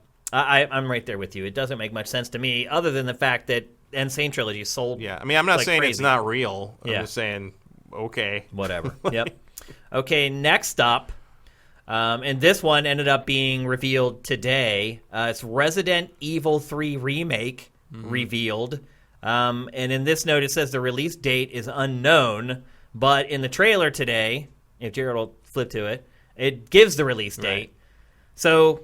Does that lend credence to this list that it's like release date unknown? I don't know. I mean, you're probably this late in the game. You're probably theoretically would be looking at someone who worked on the post production for this, which means they would have seen these trailers or this footage, and like if they put the release date at the end of the Sony trailer, then they would put the release date at the end of the Game Awards trailer. So that's kind of a strike against this, I think. Well, I mean, all this person would need to see is a rundown of the show. Sorta. And like, then why are there release dates for like Crash Bash on that? Yeah, I don't know. Yeah, it's weird. A specific date for Crash Bash, like the day. Also revealed today for the Resident Evil 3 remake is that Project Resistance, which is that Resident Evil themed asymmetrical multiplayer shooter we've talked about a couple times on the show, is actually the multiplayer mode for the Resident Evil 3 remake. Mm-hmm. So it is going to have the campaign and then have a pretty extensive multiplayer mode. That should elevate it up above the RE2 remake that we got this year. Yeah. Also interesting that exposed leak doesn't mention that. Right. That Project Resistance is... Because that would be something you would probably want to point out. Yeah. I mean, it's pretty clever of Capcom. I think that's the right move. It is. It certainly means I will eventually I'll try play it, yeah. which I would not if they were selling that on its own. So yeah. I mean, it's pretty smart on Capcom's part, and the fact that they showed it before they announced the Resident Evil 3 remake, do you think that adds credence to these leaks, or it detracts from I think it detracts. Yeah? I think if you know that Resident Evil 3 is in the Game Awards show, why wouldn't you also know this is in there and part of the same project? Okay. Like, I would say that would be... Because especially when you're leaking this before State of Play airs, like, that would be a big deal and a big thing to, like, lend credence to what you're saying if you say, like, oh, and Resident Evil Resistance is part of this game. Yeah. Because that's one of the most obvious things as part of, like, what they're promoting here. Yep, it's true. Still a good... I'm glad that Resistance is a part of a bigger, that is a bigger definitely package. a smart move, yeah. If a standalone multiplayer-only Resident Evil game is probably not a wise move. Nope. We saw that with Metal Gear. Yeah. With Metal Gear Survive. What a disaster that was. Let's see. Next up, here's a pretty big one. A remake of Banjo-Kazooie titled Banjo Redooey. Like, that's dumb enough to be real, but, like, I don't know. Scheduled for fall of 2020. I'd play it. Well, yeah, of course. But, like, what does that even look like? Like, is it... I hope it looks like the art style from Prettier? Banjo-Kazooie and not the art style they use for Nuts and Bolts. Right. That's what I'm hoping. Like, I don't know what you do with that to make it worth playing over, like, the thing that's already on Xbox One as part of the Rare Replay collection. Like, does it just look like this, but, like, more realistic? Like, what? I don't know what you... I guess you just make it look like Luigi's Mansion? Or, like... I mean, I would also guess that it would be like a double pack. Banjo-Kazooie, Banjo-Tooie. Oh, I would be shocked if they did that. Those are big games, though. Yeah, Tooie's gigantic. Tooie's too big to pack into something like that. They would be separate. It'd just be a lot of work. It'd obviously fit on a disc, no problem. Oh, yeah, but like it's just you wouldn't do all that work and then just give it away like that. Yeah. You'd do one and see how it sold. Yeah, it doesn't make a lot of sense to me, a Banjo-Kazooie remake. It's a great game. It's one of the best platformers ever made. But just... I struggle to see the logic behind it. Yeah, when I feel like the Xbox One version of this already is good enough. Yeah. Like I don't know what you add to that to make it like tempting for someone who already has access to the Rare Replay. Yeah, and you also wonder too, like, you know, a lot of people just got it. Why would they spend another $60 on a remake when they just got it in Rare Replay and it's on Xbox Live and blah, blah, blah, and it looks and runs pretty good?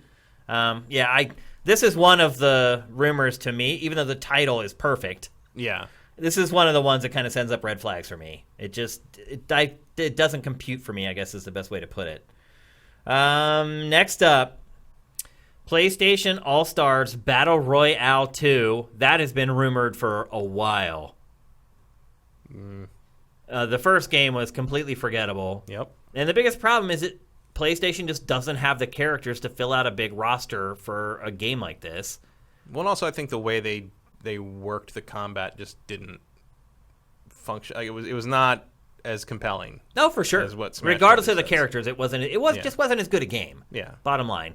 And it doesn't really have the cachet. I mean, what does it have? Like 20 characters probably?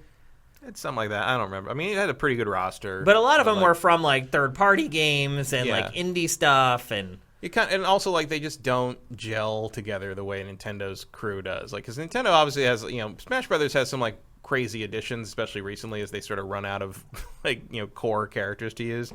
But like just watching Nate Drake beat the crap out of the Ape Escape kid is just weird. It like, is weird. weird. I don't know. Like, I don't know if there's Nintendo's managed to capture that charm. Yeah, and there's not the same kind of charm from like watching the Dead Space guy get attacked by the medieval guy. It's just not. It's not there. Yeah, I'd agree.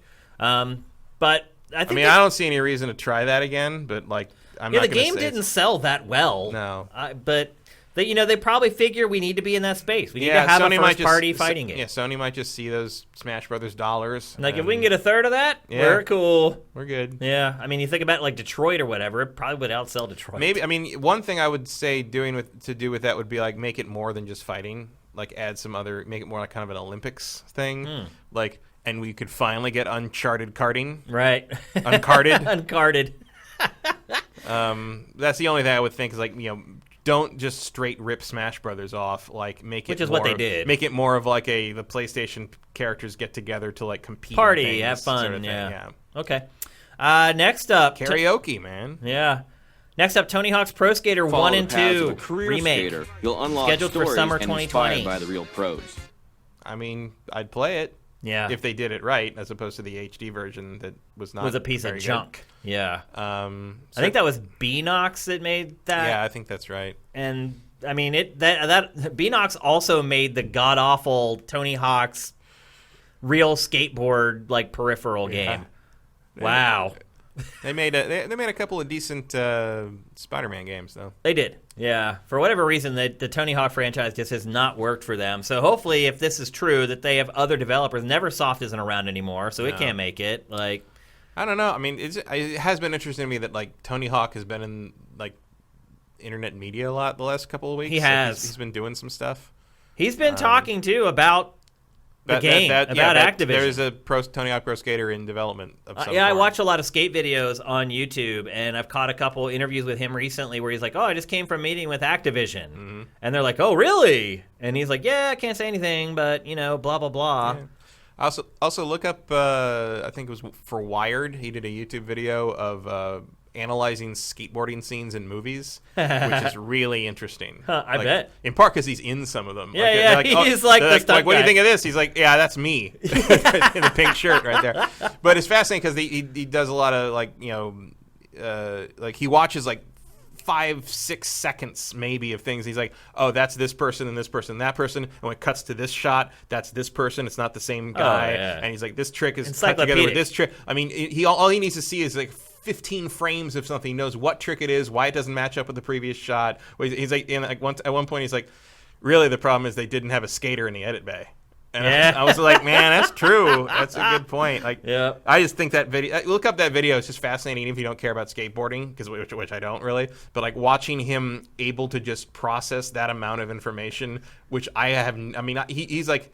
He can tell shit in like a split second that I couldn't tell by watching it 15 times. I mean, I skated for over a decade, and I watch like skate competitions now. I can't call out the tricks like as fast as the announcers do.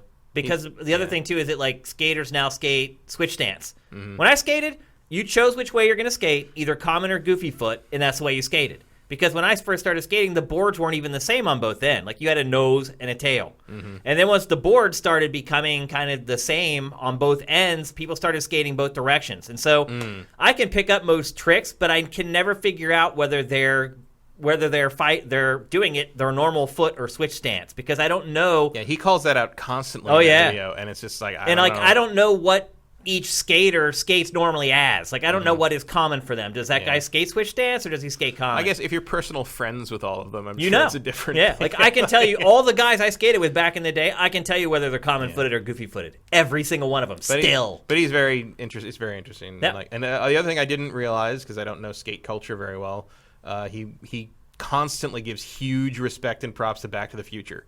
Yeah. Not because he thinks it got skateboarding perfectly right, but he's like, so many people got into skateboarding because of Back to the Future. He's absolutely right. And he's like, I went to see that movie when it came out in 1985, and I was like, oh my god, someone's skateboarding in a major motion picture. He skates and he picks up his board, and I remember me and my friends being like, oh, like, skateboarding's cool now, and that was it. Like, literally, it worked. And when you think about, I never thought about that aspect of that movie until I saw that Tony Hawk video where I'm like, yes, 1985. That movie was made by Robert Zemeckis and Steven Spielberg.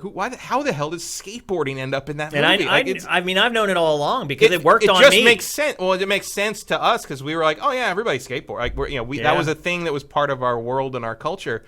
But like the idea that they put that in there is there's a foresight to that I've never given that movie credit for, and it's just like another reason to love that movie. It's a great film. But yeah, look that Wired video up with Tony Hawk. It's a really good watch. So what about remakes of 1 and 2? Does it move the needle at all? I mean, I would play them. I love 1 and 2 more than the rest of the series because 1 and 2, while they're not tremendous skateboarding sims, they are basically the best action platformers ever made. They're just fun. Like, and finding those lines and, figuring out all those levels and getting all the... I mean, I played that over... I've told that story before, but when it came out on the PlayStation 1, I played it with my friend at his place, and he at the time lived in the back of this woman's house, and her bungalow, rented it out with his wife. And the only place it was open on an alley. The only place to park was this parking lot that was by a church.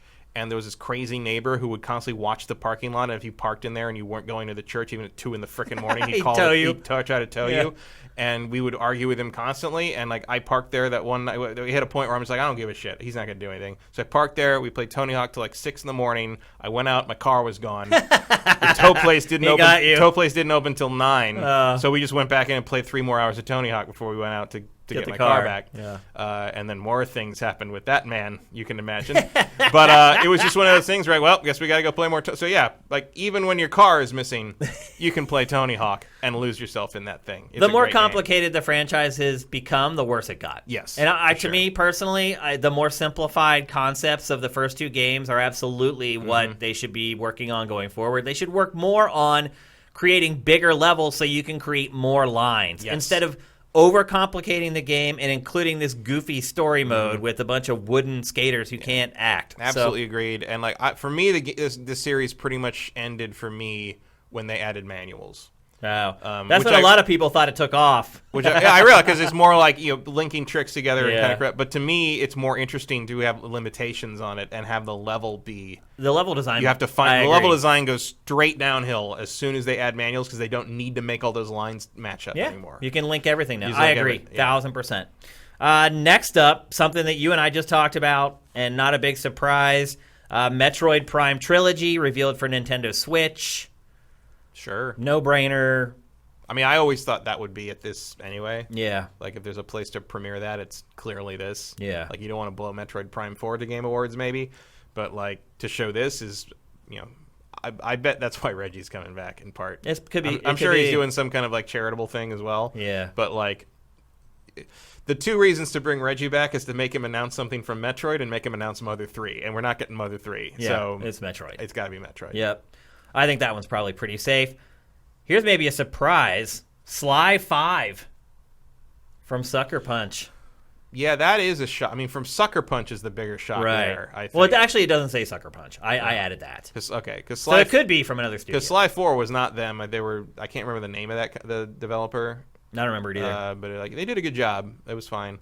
But Sucker Punch felt like they were done with Sly for the most part. Yeah, because it's like, plus it's trying to finish Ghost of Tsushima. Yeah. I don't want it to be working on a Sly game right now. I want it to concentrate. No, I feel like Sucker Punch would have to be all hands on deck on that. And frankly, moving forward, I would think they'd be more interested in Infamous as a follow-up than Sly. But Sly seems to have been handed off fairly effectively, and I will always like to see those characters come back.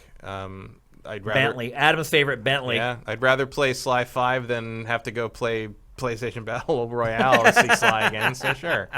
And here's the one that throws the baby out with the bathwater, which makes me not believe this entire list. And if this is true, it would bring down the house. Grand Theft Auto 6. I don't believe that for a second. To me is what... Why would Rockstar do that? I mean, I would say this. I think Rockstar would debut it at something like this with Jeff before it would do it at like an E3 press conference. True, but I mean, it would basically be like, it's coming. Maybe you'd get like a Rockstar logo. Yeah, we haven't even got like the logo or anything yet. And Rockstar does do that. Like it puts out the art with like the characters and then the logo. And really, sometimes it puts out the box art before it shows you the game. Well, the first thing they did with Red Dead was they just put up the Rockstar logo in red. Yep. That's all it had to do. That's all they had to do. It's crazy. The thing is, I just don't see why, because Rockstar loves control and Rockstar loves to run their own narrative on this stuff, and I don't see what the Game Awards gets them. Yeah, it's not like no one knows. It's like no one's going to seek out GTA 6 information whenever they're ready to put GTA 6 information out in the world. Here is the one thing I would say. I have one of my best friends worked at Rockstar for years. I have several other friends who have worked at Rockstar. Didn't stay there very long. That's a pretty common story at Rockstar. But I know several people, one of which is one of my best friends, who worked at Rockstar. And the one thing I will say is, I think a lot of people look at Rockstar games, and because you don't really see the Housers, they don't do a lot of interviews. You don't really see the brass from Rockstar doing much of anything. They don't generally show up at award shows to receive awards. They're just, I think to most people, they're like this mysterious, faceless organization that just churns out amazing games. And that last part is right. And ping pong. And table tennis, yeah. But it's not that way. Rockstar is actually run almost like a family business. I would even say almost like a family business, like the mob. Like it's very tight-knit. The people who have been there for a really long time, and they do care about personal relationships. So Red Dead Redemption 2, about to come out. I had not been in touch with Rockstar since I left Game Trailers. And so I just assumed. I'm like, well, I'm just going to have to go buy it like everybody else. Because, look, they were hard to get code from back then. Giant Bomb. Maybe it's changed now, but the last time I talked to Jeff Gersman, they still didn't get code from Rockstar. So, and there was a big kerfuffle with us with our review of The Last Max Payne. Anyway, I had not heard from anyone at Rockstar or even really reached out to Rockstar since I started Sifted. And like a week and a half before Red Dead Redemption 2 is supposed to come out, an email pops into my inbox from the head of PR at Rockstar. Like I was shocked. Not only did I get an email, they found my email address, which I had not given them. Like when I left GT, I never said, hey, here's my new email address or anything. They had found my email address and sent me review code and specifically said, Shane, respect your work. We want to see what you think of our game. Like you don't get that from other developers. So I would say that they're not as faceless as people think. They actually do have kind of an honor code where if they feel like you've done a good job covering their products, they reward you for that. That to me is the slight crack of the door slightly ajar for this to be true. Because we don't know what their relationship is with Jeff. I honestly don't. I really don't. So, but they could have a great relationship with him. If they do have a great relationship with him and they think that the Game Awards has really come a long way, not impossible. But it's like a 10% chance. Yeah. 10%. I mean, I think it's at least. I think it's 10%. No, I think it's better than that. But very slim still, no matter what. Yeah. And again, that is the thing to me that was like the big red flag. Yeah, well, wasn't there another thing there about gameplay of Breath of the Wild 2? Well, yeah, I was getting to that. I don't believe that. Spoiler I alert. thought you were saving GTA for the big finale. No, GTA was... I'm just taking them in order as they were published. And then, as Matt just said, next up, the first gameplay of Breath of the Wild 2. Shown off with a scheduled release date of next fall. Which makes sense. I mean, that all fits with the kind of the timeline I would expect from that game. And certainly Jeff has a very good relationship with Nintendo. Oh, yeah. I would give that better odds than GTA 6 showing up. Yep. I honestly think it's pretty likely. Possible. I'm not skeptical of it at all. As far as, like, I'm least skeptical of that compared to a lot of this stuff. At the very least, it would be like they'd reveal that, like, yes, it's a co-op game. Yeah. I mean, it's time. It's time to show the first gameplay of the game. If it's really coming out, and it should be coming out next Christmas, this is the time to show it in action for the first time. Yeah. And didn't they premiere the? Nah, that was another thing. The first trailer was E3. Yeah, but Nintendo does stuff with Jeff regularly. Oh yeah, so, I mean, he has huge exclusives from Nintendo every year at the Game Awards. Metroid Prime Trilogy, that's not gigantic, really. No, but like it's a good also ran. I mean, it's big for me, but it would be the smallest exclusive he's ever got from Nintendo for the Game Awards. Yeah. So think it's about it. not really something to show up for. No, that's why I think this. Especially if Miyamoto's flying out. Is he? I don't know. Oh, I thought you saw that he was coming. No, I didn't see anything, but like. Oh, if that's the case, it's definitely happening. If he's here in LA, it's definitely going to happen. And then the last little bit. Miyamoto sensors have not been triggered, so I don't know. And then the last little bit is that a Phoenix Wright game, Phoenix Wright is going to be revealed for Challenger Pack 5 for Super Smash Bros. Ultimate. Which, it could be. Maybe. I really have no opinion on whether that's true or not. I mean, there's definitely going to be more characters coming. And yeah, I mean, it could be anything at this point. Phoenix Wright is an odd choice. I mean, but he is mostly associated with like the game GBA and DS. Nintendo handhelds, yeah. At least he was on there for like 15 years before he spread out to mobile devices and everything else you can think of. Yeah. So that would be a wise inclusion in terms of like Nintendo representation. But I also feel like he didn't turn out tremendously well as a character in Marvel vs. Capcom. So I don't know. Like I don't know if that's a very exciting thing for Smash fans, but it's hard to get a handle on what Smash fans want in terms of those characters because it's like everybody wants everything and. Someone be like, my most wanted character is this, and someone else is like, well, if that character goes into the game, I'm going to stop playing, and like it's like there's no consensus really. So So anyway, that's it. That's the big leak that came out literally like 20 minutes before the show started. I scrambled to get all this B-roll together. So when we were talking about all this stuff, it worked. Somehow we got it all up and into the show. So now Matt and I we're gonna go to the nominees for the Game Awards, and I'm gonna quickly run down the nominees. And you and I are just going to pick the winner. Like, we're not going to really discuss this. Like, just top of your head, what do you think's going to win? Keeping in mind that these awards are voted on by a gaggle of 50 to 100 games journalists. So, all right, here we go. Bring it up on the net input, Jared, my computer, so they can see this stuff. All right, well, I guess we're just going to start with the big dog. Game of the Year. Control, Death Stranding, Resident Evil 2, Sekiro, Smash Bros. Ultimate, The Outer Worlds, and that's it. And whoever designed this website did a really crappy job. Yeah, it's not great. It's like, if you have 6 of something, just fit them on the page. I don't know who did this. Anyway, what's your pick? Like, what do I think is going to win? Yep. Death Stranding. I think this is the Death Stranding show. Keeping in mind that IGN just gave Control Game of the Year, right? Yeah. Which, shocker, has there ever been a Game of the Year that sold less? I don't. It's crazy. I don't know. That game just got apparently buried. Control did okay though because it turned out it only cost $30 million. I know. That's insane. That's insane. I mean, good for them. I mean, it seems like they've thought ahead there. But like, if Control was not in fact a disaster for the company, great, because I would like to see more of that universe. I guess that universe is really Alan Wake, isn't it? Yep. Man. I with these awards, I mean, there's a non-zero chance of Smash Brothers, but I feel like this is the Death Stranding. I think there's a non-zero chance of Resident Evil 2. Because what I find with these awards a lot of times is if you just go look at Metacritic and look at what got the highest score, like 8 times out of 10, that's what wins at the Game Awards. Yeah, and it's the highest reviewed game of the year, RE2. Yeah, I mean, you're right. this feeling in my gut that this is the Death Stranding show. I think it's Death Stranding. Yeah, I think it is too. So that's 2 votes for Death Stranding. Action game of the year: Apex Legends, Astral Chain, Call of Duty Modern Warfare, Devil May Cry 5, Gears 5, or Metro Exodus. Wow. I mean, my instinct would be to say Apex Legends. Yep. Yep. It's the big story of the year. Yeah.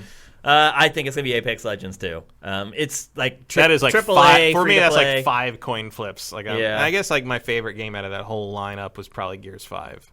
Yeah.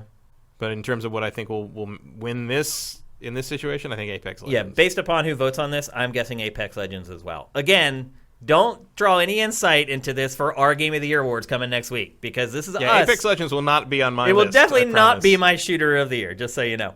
Action adventure game.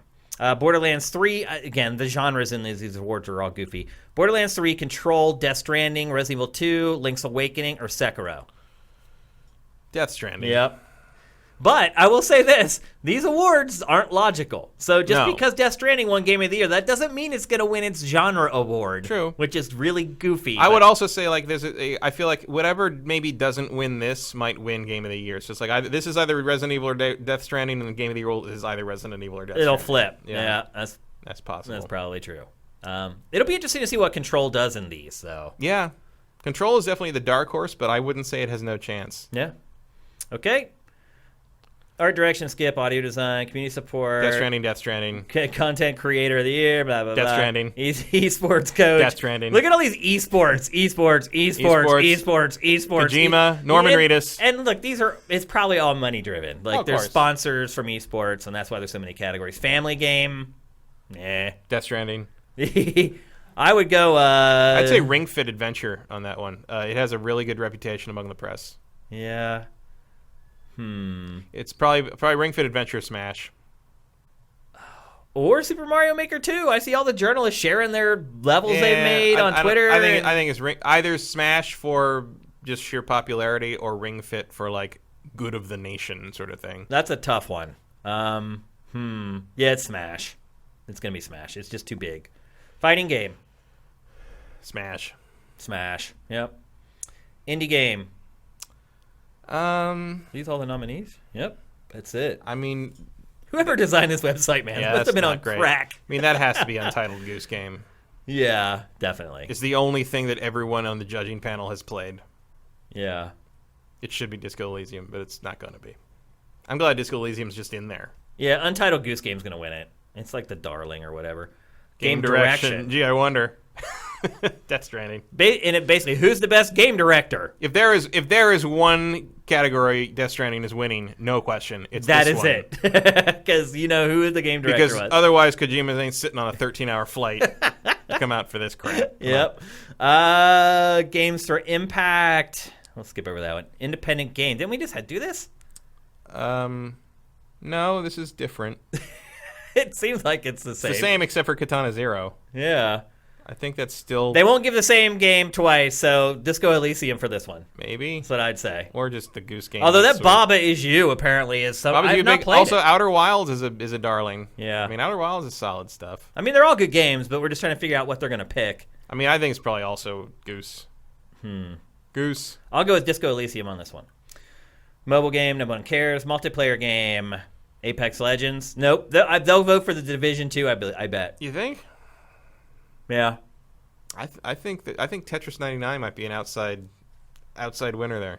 Yeah. Everybody likes Tetris 99. I mean, it's free. I would be shocked if they picked that as a winner. It's just Tetris. I mean, on one hand, yes, but on the other hand, think about who makes up the press. They're all Nintendo fans who grew up playing this shit, and Tetris. Yeah. I think Division 2 wins that one. My bet is Tetris 99. Because, again, they won't give another award to Apex Legends. Narrative. Plague Tale, Control, Death Stranding, Disco Elysium, The Outer Worlds. I mean, it should be anything but Death Stranding, but it's going to be Death Stranding. Yeah. I'm glad Plague Tale's nominated. It should be. Yeah, it should be in there. Yep, absolutely. You mentioned that when it came out, how good the story was. Yeah, I'm going with Death Stranding as well. Game as a service, or ongoing game as they call it. Fortnite. Yep. Performance. No one cares about these. RPG. Well, that's got to be Norman Reedus, right? Yeah. Yep. Probably so. If you see Norman Reedus in the audience, it's Norman Reedus. Look at Ashley Burt. She looks all different now. Yeah, well, I mean, she'd be my pick. Yeah, for this. she should like, win. At this point, I will buy a game just because she does a voice in it. Yeah. Like, she's extremely good. Yep. But you're right, it'll be Norman. Because if he can get Norman Reedus to come on stage at his award show, right? Huge. Role-playing game, best RPG. This one, Disco Elysium. It should be wins. Disco Elysium, but I'm going to say it's probably going to be Monster Hunter World.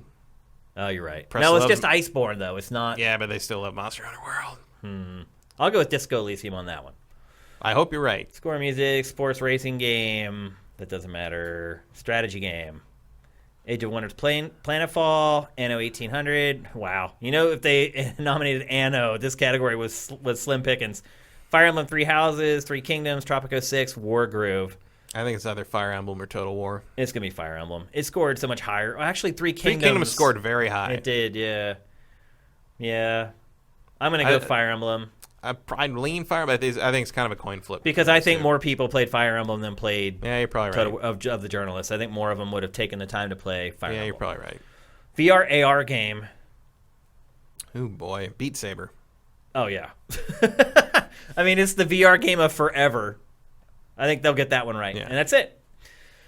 So there you go. All the nominees, our picks for what we think we will win. Again, these are not our picks. We're going to have completely different picks for our Game of the Year awards next week. We're just trying to guess what we think the journalists are gonna pick. And the Game Awards is on Thursday. What is it, like 6 Starts p.m.? at 5:30 Pacific, but that might be like the pre-show thing. Yeah. So 5:30, 6-ish. We'll have it curated and ready to rock. But they do a lot of like trailers and the pre-show is like pretty big. big. Little pre-show reveal things, and they also sometimes like reveal winners during the pre-show. So I would tune in for it. Yep. But if you just go to sifted.net, we'll have it curated. It'll be pinned to the top of your Sift. You won't be able to miss it again on Thursday night. We wish Jeff all the best luck. This is kind of the first time he's doing this show at the end of a generation. So it'll be interesting to see if interest wanes a little bit for this edition of the show. Next year will be huge because we'll have Generation 9 kick in, and that'll get complicated. Like which games came out in time to make the award cutoff. And Well, what was the cutoff for this one? Like beginning of November? yeah, because Smash obviously came out last year, but it's in this year's awards because it just missed the cut last year. because it was like December 3rd or Yeah, something. yeah. So Disco Elysium made it, barely. Yep. But, yeah. Makes you wonder, like, I mean, will PlayStation 5 come out in time? I mean, I would imagine if you're Jeff, you just move the... Yeah, you just move the goalpost. The goalpost until it's like, so you can get the PlayStation Get it in there. launch games in there. Yeah. Yeah, I think it'll probably come out in November. That's my guess. Yeah. Both consoles, I think. Hey, Don Lionheart, thank you for the mega cheer. That's awesome. Yeah, Appreciate Fallen it. Order did miss it. That's right. Fallen Order came out too late, Oh, it missed the cutoff. Yeah. Interesting. which was the 15th. So, Yeah. And I wonder, that game will get lost probably in the shuffle Oh, so the next cutoff year. was, in fact, the day Star Wars came out. The day it came out.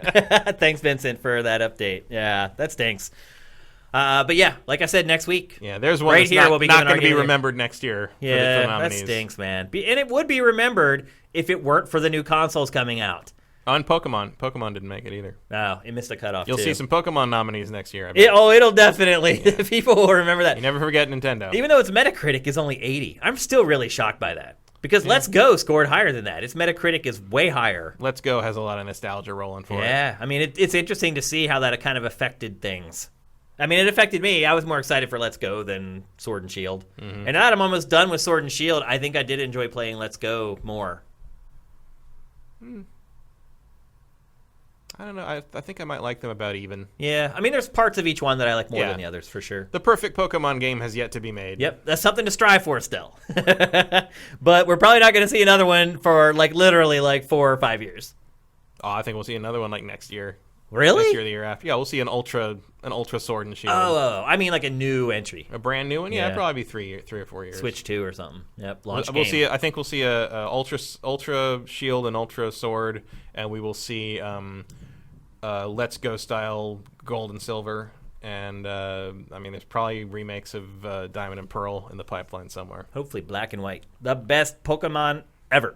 Long way out. Yeah, it is for sure. All right. let's move on.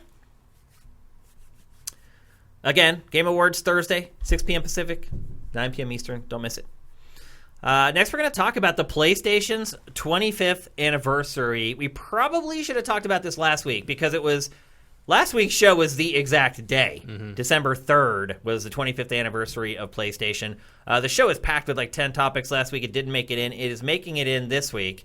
First of all, Matt, what is your best memory of being a PlayStation gamer over the last 25 years? Oh, like specifically tied to the console? Yeah. I would say that's probably when my same roommate who had the 3DO got a PlayStation 1 when it first came out. And he got a couple of launch games, but the main thing he got was Game Day, NFL Game Day. And it's great. It was the best football game on the market at the time.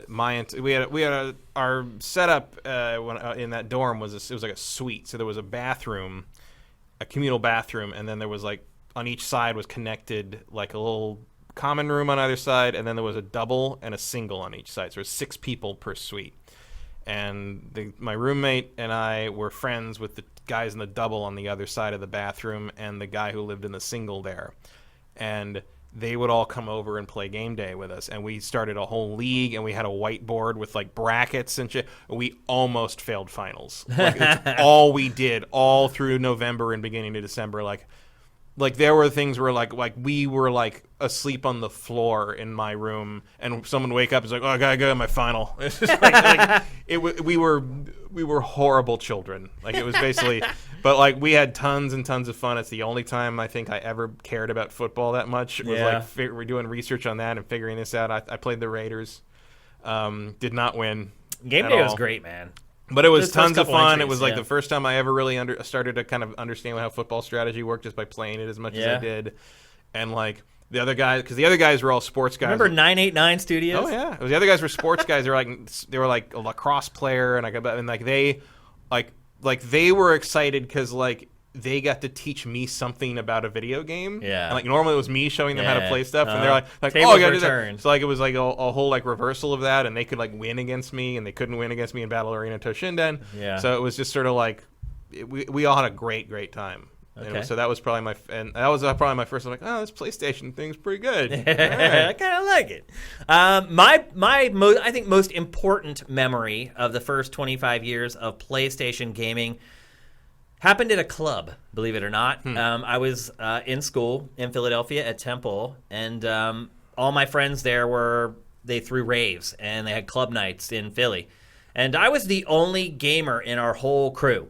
And it was one of those things that I did by myself. Like, I could get other people to play against me at, like, NHL 94, but then I'd crush them and they wouldn't want to play. So I always was trying to get my friends to play games like I did, to love them as much as I did, to be into them as much as I did. So it wasn't something that I had to do, like, in my bedroom, and I couldn't, like, hang out in the living room. So one night, my buddy, his club night was called Yo Man, because it's a Philly club night. Why wouldn't it be called Yo Man? And he put out Yoda Man. He put out flyers for the next Friday, and I look, and there's a PlayStation logo on the flyer. And I call him on the landline because there were no cell phones. And I'm like, did you have to dial? The rotary. I'm like, Kevin, what's this PlayStation logo doing on your flyer? And he's like, oh, they're coming next week. And I'm like, what do you mean they're coming? He's like, they're coming, and they're setting up a bunch of kiosks, and people are just going to be able to play it for free. And this was like months before it had come out. Like, Sony was doing this underground, like, grassroots marketing thing, and they had discovered my buddy's parties and was like, we want to do it at your parties. And so the next week rolled around, and sure enough, we roll in there, and there are like 20 PlayStation kiosks inside the club that they had come in and set up. And I saw everyone playing it that night, and I didn't really think anything of it, and I played it for a little bit. I had to DJ that night, and when I would DJ, I was like in the zone. Like, I wouldn't talk to anybody. I was just like, these are my tracks I'm playing. Like, I was just focused. And so I didn't even play it that night. And then, like, the night's over or whatever, and then I just start noticing my friends start talking about video games because they did play that night. They weren't DJing or have any responsibilities. They played, like, all night. And I noticed over the next couple of months, they're like, that PlayStation thing that was at Yo Man, that thing was pretty hot and blah, blah. Next thing you know, launch day comes, they all go out and buy it. And then from then on, like, my life changed. Like, all my friends played games then from now on. And that, to me, is one of the biggest achievements of PlayStation, is breaking it out of this kind of enclosed cocoon that I had been in for a really, really long time, and making it something that seemed, and it's absurd to me to say this, but this is the way they really perceived it. Like, a lot of people felt like PlayStation made gaming cool. The subject matter, the fact that it had games that were at least slightly angled towards adults. Yeah, I think that's fair to say. And sure. That was a shift, and it got all my friends into gaming. And look, eventually some of those friends even realized after a few years of really being into it, you know what, Nintendo makes the best games. And now they're big Nintendo gamers and they play everything. But it was the PlayStation that basically greased the wheels to get them in, and I feel like that's a pretty common story for a lot of people. I think that would probably be, if I was going to, my other pick would have been, because I didn't get my own PlayStation until 97 in preparation for Final Fantasy VII. But I got it a few months before that because there was a deal on it, and I wanted to play Wild Arms.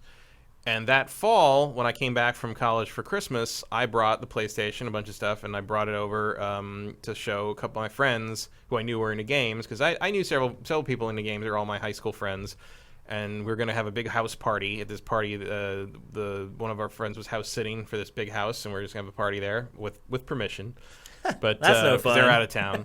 But I mean, we were 21. Yeah. It didn't matter.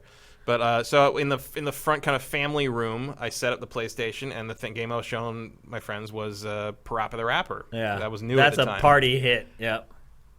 By an hour later, the party had stopped, and everyone was in that room taking turns playing Parappa the Rapper. And I was like people I knew who you were disappointed. They weren't gamers. They never made fun of me for games. They were like, were very patient if I wanted to play Mortal Kombat when we were at 7-Eleven or whatever. Right. But like they didn't play games. Yeah. Every single person in that room took a turn on that thing. Yeah. And I was like, I think there might be something to it. Something to this, yeah. A year before, I had a similar experience with the N64 and Shadows of the Empire and Mario 64 at a Christmas party as well. Yeah. But this was different.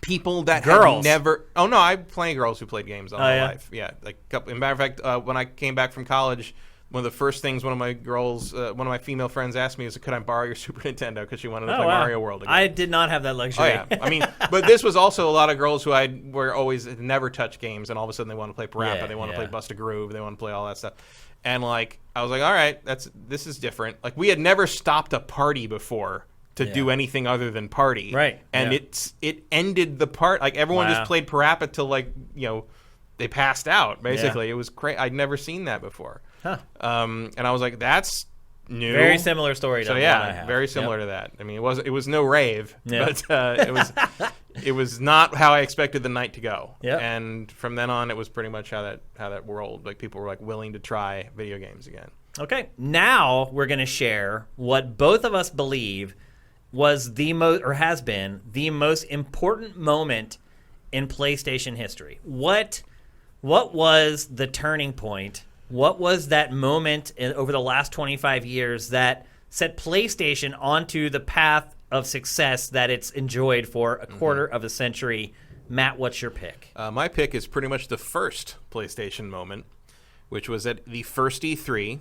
And Sega got up and did their Saturn presentation and announced that this game and that. Oh, by the way, it's available right now. You can go out and buy it right now with like 2 terrible launch games that no one asked for, and everyone's like, "What?"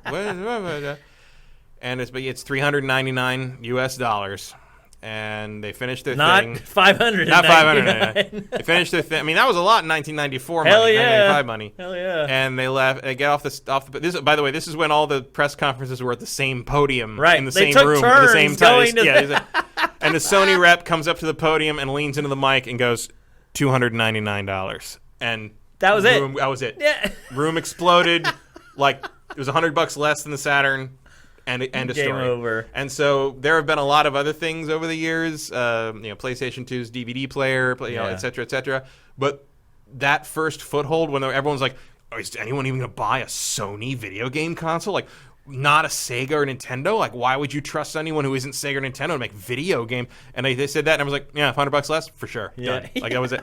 Like, it was really like that was the moment where I'm even reading, because I didn't see it, obviously. You can find video of that online now, but like Yeah. I read about it in a magazine. I'm like, oh, that's done. Like, even as a Sega fan, I'm like, Yeah. that's the end of that. Yeah, there were no live streams of E3 back then. No. It wasn't a thing. But it was things like that, or like, and I guess like, I had my own moments, but like in terms of like the business, in terms of like, oh, Sony's going to be here to stay, like that was the first time, I mean, even as a 19-year-old kid was like, oh, that's huge. Yeah. Like that's the fact that this guy, and the fact that the Sony guy knew to just go up and say the price. That's all he had to do. Because after seeing that whole presentation from Sega, they knew all they had to do was be cheaper. Yep. And they were. And it worked. And that's where it all starts. Yep. Okay, my pick, and I think this is probably your second pick. To me, the most important, and I would argue the most important moment, not just for PlayStation, although it was, maybe one of the most important moments for gaming in general. There's definitely if you're saying what you're about to say, there was definitely a distinct sea change in how things were seen, marketed, Perceived. expected, perceived. Thanks a lot, game fan. I mean, not all of it positive. Like I don't. That's true. But it did change things. Yep, and that is Final Fantasy VII going to PlayStation. You guys, a lot of you guys probably weren't into games, or maybe some of you guys weren't even alive, to be honest, back when this happened. But I was a huge gamer when the generations were beginning to shift. And Nintendo had already shown some screenshots in Nintendo Power of Final Fantasy VII coming to the Nintendo 64. A lot of people were planning on buying the N64 because they knew Final Fantasy games were going to be there. Which we now know was basically like a demo test thing using Final Fantasy VI. It was all smoke and mirrors, basically.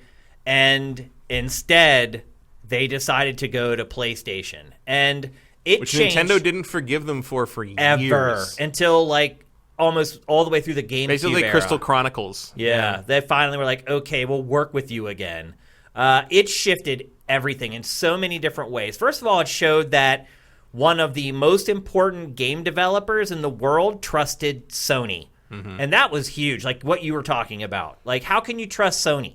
We've been buying these consoles from Nintendo and Sega for all these years, and this company just comes into the market like, well, I don't trust them. Like, why and would when you see a third party come in like that, what's the first thing you think of? The TurboGrafx. Yeah, exactly. 60, like all these also-rans that never were anything, and they all came out of like normally technology companies that weren't video game companies. It was just that there was a conventional wisdom that Nintendo and Sega were video game companies. Atari was a video game company. Like video game companies make consoles. These weird tech companies trying to get in, they don't understand what we are. Yeah, they're outsiders trying to get in, basically. And so, one, it showed to me that that PlayStation meant business. That if Square Enix will, at that time it was just Square, if Square will go over to PlayStation, that means probably a lot of other Japanese developers are going to jump over. It's hard to emphasize how identified with Nintendo platforms Final Fantasy was. Well, it just was. It was only on those. Yeah.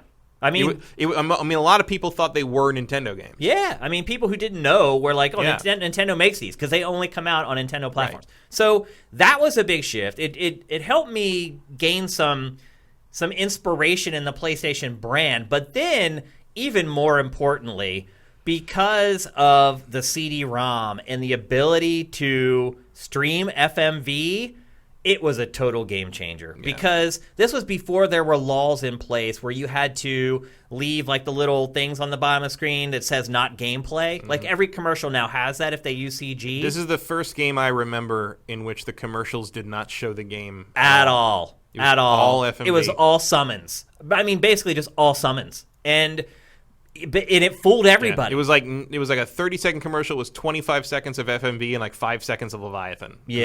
And that was it. And it fooled everyone. Like, everybody thought that's what the game... And no one even...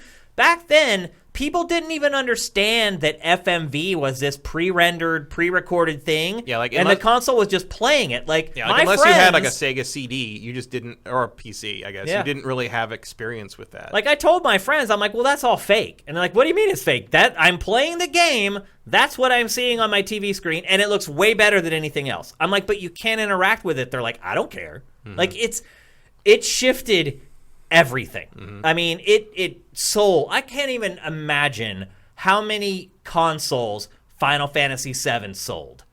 Like, I think just probably 20 or 30 million, just that game alone. It was up there. then Metal Gear, between that and Metal Gear, like those two games built the PlayStation brand. Yeah, Metal Gear definitely also deserves some of the credit, but I just remember Final Fantasy VII came out a little early where I was when I was in college. I was in the East Bay, and I remember it was back when you could go to Toys R Us and buy video games, or you could go to Toys R Us at all. It existed. But I went over and I remember like sometimes the wall of video games was just all those little tags. It was like a picture of the box. They had a little pocket with like paper tags. It said the price on it, and the name of the game. You took it up to the booth. You took it up. You paid for it. You took the receipt to the booth. The booth security booth gave you the game. Yeah. And I remember I went there just to go look, because that was also where a lot of the restaurants were. So we were going out to eat, and I saw Final Fantasy VII was there, and there were tickets. And I was like, that's not supposed to be out for like another week. Like, what's going on? So I picked out, and I'm like, okay, let's try. So I went over and I bought it, and they gave me the game. And I was like, all right, cool. Bingo. So I went home, went back, and everyone was like, oh, you're going to hang out? I'm like, nope. I'm going back to my room. I'm going to play Final Fantasy. And I go, okay, see you later, nerd. And like, I was playing it, and like 20 minutes later, I hear there's this knock on my door. And I open it, and one of the guys who was like lives because I had a same setup, single double bathroom. One of the guys who was in the double next to my single had heard the music, and he was like, "Are you playing Final Fantasy?" I didn't even know this guy knew anything about Final Fantasy. I didn't know he was a game. All I knew, he got up at 6 a.m. to run every fucking morning, and like woke me up with his damn keys. But like, he was like, "Is that Final Fantasy?" I'm like, "Yeah." So he's like, "Is that out?" I'm like, this is a whole new thing of you I've never seen before. But he came in and like watched me play it for a while, and and so I played that whole thing, and that was like my main memory. That was like playing that and eventually kind of coming to the realization like this isn't as good as 6. Yeah. But it didn't matter because it set everything on fire, and it changed how RPGs are made. It changed how people perceive the PlayStation. Yep. Metal Gear Solid. You could argue that Metal Gear Solid was more closely identified in the end because it had such legs on it. But I think Final Fantasy influence on older players. Yeah, for sure. But I think Final Fantasy VII paved the way. It also set the tone of PlayStation 1 games. PlayStation 1 games between that and Metal Gear are gray and green. Yeah. Like there's a gray-green look to them that was not the same as the poppy, flashy, multicolored Nintendo games, which everyone thought meant that they were mature. Yeah. But it also made every Japanese developer flip to PlayStation. Yep. Once Square announced that, everybody else just followed suit, and basically, unless Nintendo... a lot of them were already there just because of the disc. Using the disc matters with the so size. Much. Yeah, for sure. It made it so much easier. Stuff. Absolutely, yeah. And being able to stream audio, not having to write MIDI track. Cheaper. I mean, all of it. Yeah, it was a perfect storm. PlayStation came in; they were smart. Their hardware was a piece of junk. I ended up owning like 4 of them. Although I remember the initial release, which had didn't have the custom AV out, it had like just the RCA outs. That became a big DJ thing. It did. Yeah. Like that was supposedly like some of the best sound you could get because it had the individual outputs. Yep. I remember my DJ friends in college like they were playing music through their PlayStation. Music, but they would also, because I had one of the originals, and I remember sometimes one of my friends would be like, "Hey, whenever you want to get rid of that, you'll make," because it was starting to hit the point where like you had to flip it upside down to play it, you get the disc to play right, or you had to prop it up 90 degrees and like 45 degrees and lean against a book, and then it would run. And so, people, the weird strategies you had for keeping your PlayStation alive longer than it wanted to be alive, where I could fill a book on their own. But my friends are like, whenever you want to get rid of that, you let me know. I'll take it and fix it up and use it for my DJ stuff, because they wanted that output. And I don't even know if that was true. I don't even know if that was a real thing. It's true. But, yeah, it did sound great for sure. But that for years that was sought after. Yep. So there you go. 25 years, Matt. I can't even. I don't know. I just had my. It's crazy. Like. Here's one thing I'll say. So they're saying 25 years since what, like the announcement that it was coming? I guess, basically? yeah. Because it came out in 95. Right. Yeah. Yeah. Yeah, I mean, this was, I just had my 25th high school reunion. I'm well over the 25 Well, I think they're celebrating the Japanese release date. That come out that early? Yeah. I guess, okay. Yeah, I think December 3rd it came out in Japan, and then we got it. We got it that spring or something, I think? Yep. Yeah. So that's 25 years. Here's one thing I'll say to you younger folks out there who are in your teens, 20s, maybe early 30s. The older you get, the faster time goes. So to me, this was 25 years ago. It literally feels like it may have been like 8 or 9 years. Like, I remember everything about it. I don't know why it is. When you're like a teenager, and even until you go through college, like time seems to go so slow, and you find yourself bored. Because your brain's still developing. I guess. Like, as you get older, like, one, you're never bored because you're always busy or there's something always to occupy your mind, and the time just goes so fast. Also, like, you haven't lived long enough. Then, those are larger chunks of your entire lifespan. It's like, It felt one of the reasons I was always disappointed in Return of the Jedi was because I waited 3 years for it to come out, and I was 7 years old, and that was half my lifespan. Yeah, that I can remember. Now something happens 3 years ago, and I'm just like, 3 years? That's nothing. Like, 3 years is it's pretty nuts. Blink of an eye. Yep. Makes you wonder if you lived to be like 1,000, like, would days even be noticeable I anymore? don't know. Like, would that continue to happen like more and more to the Right. point of absurdity, or is there like a ceiling? There has to be a ceiling. There has You'd to be. think. Maybe we should study that. Maybe we've just discovered like the secret to time travel. Oh no, that is not a new idea. I'm sure. I've watched many PBS Eons videos about that. But anyway, look, if you're young and you find yourself bored sometimes, like, enjoy the boredom, because when you get older, like, it just feels like every day is like a minute long. I'm not even exaggerating. Like, it just, you look back on a month and it feels like a few days. Well, it's also worse right now because, like, it's just that thing where it's like you get up and you do some stuff. You're like, how is it dark already? Yeah. It's 4:30. Like, Yep, that's for sure. So there you go. Congratulations to Sony on the 25th anniversary of PlayStation. 25 years from now, do you think all three will still be in the business?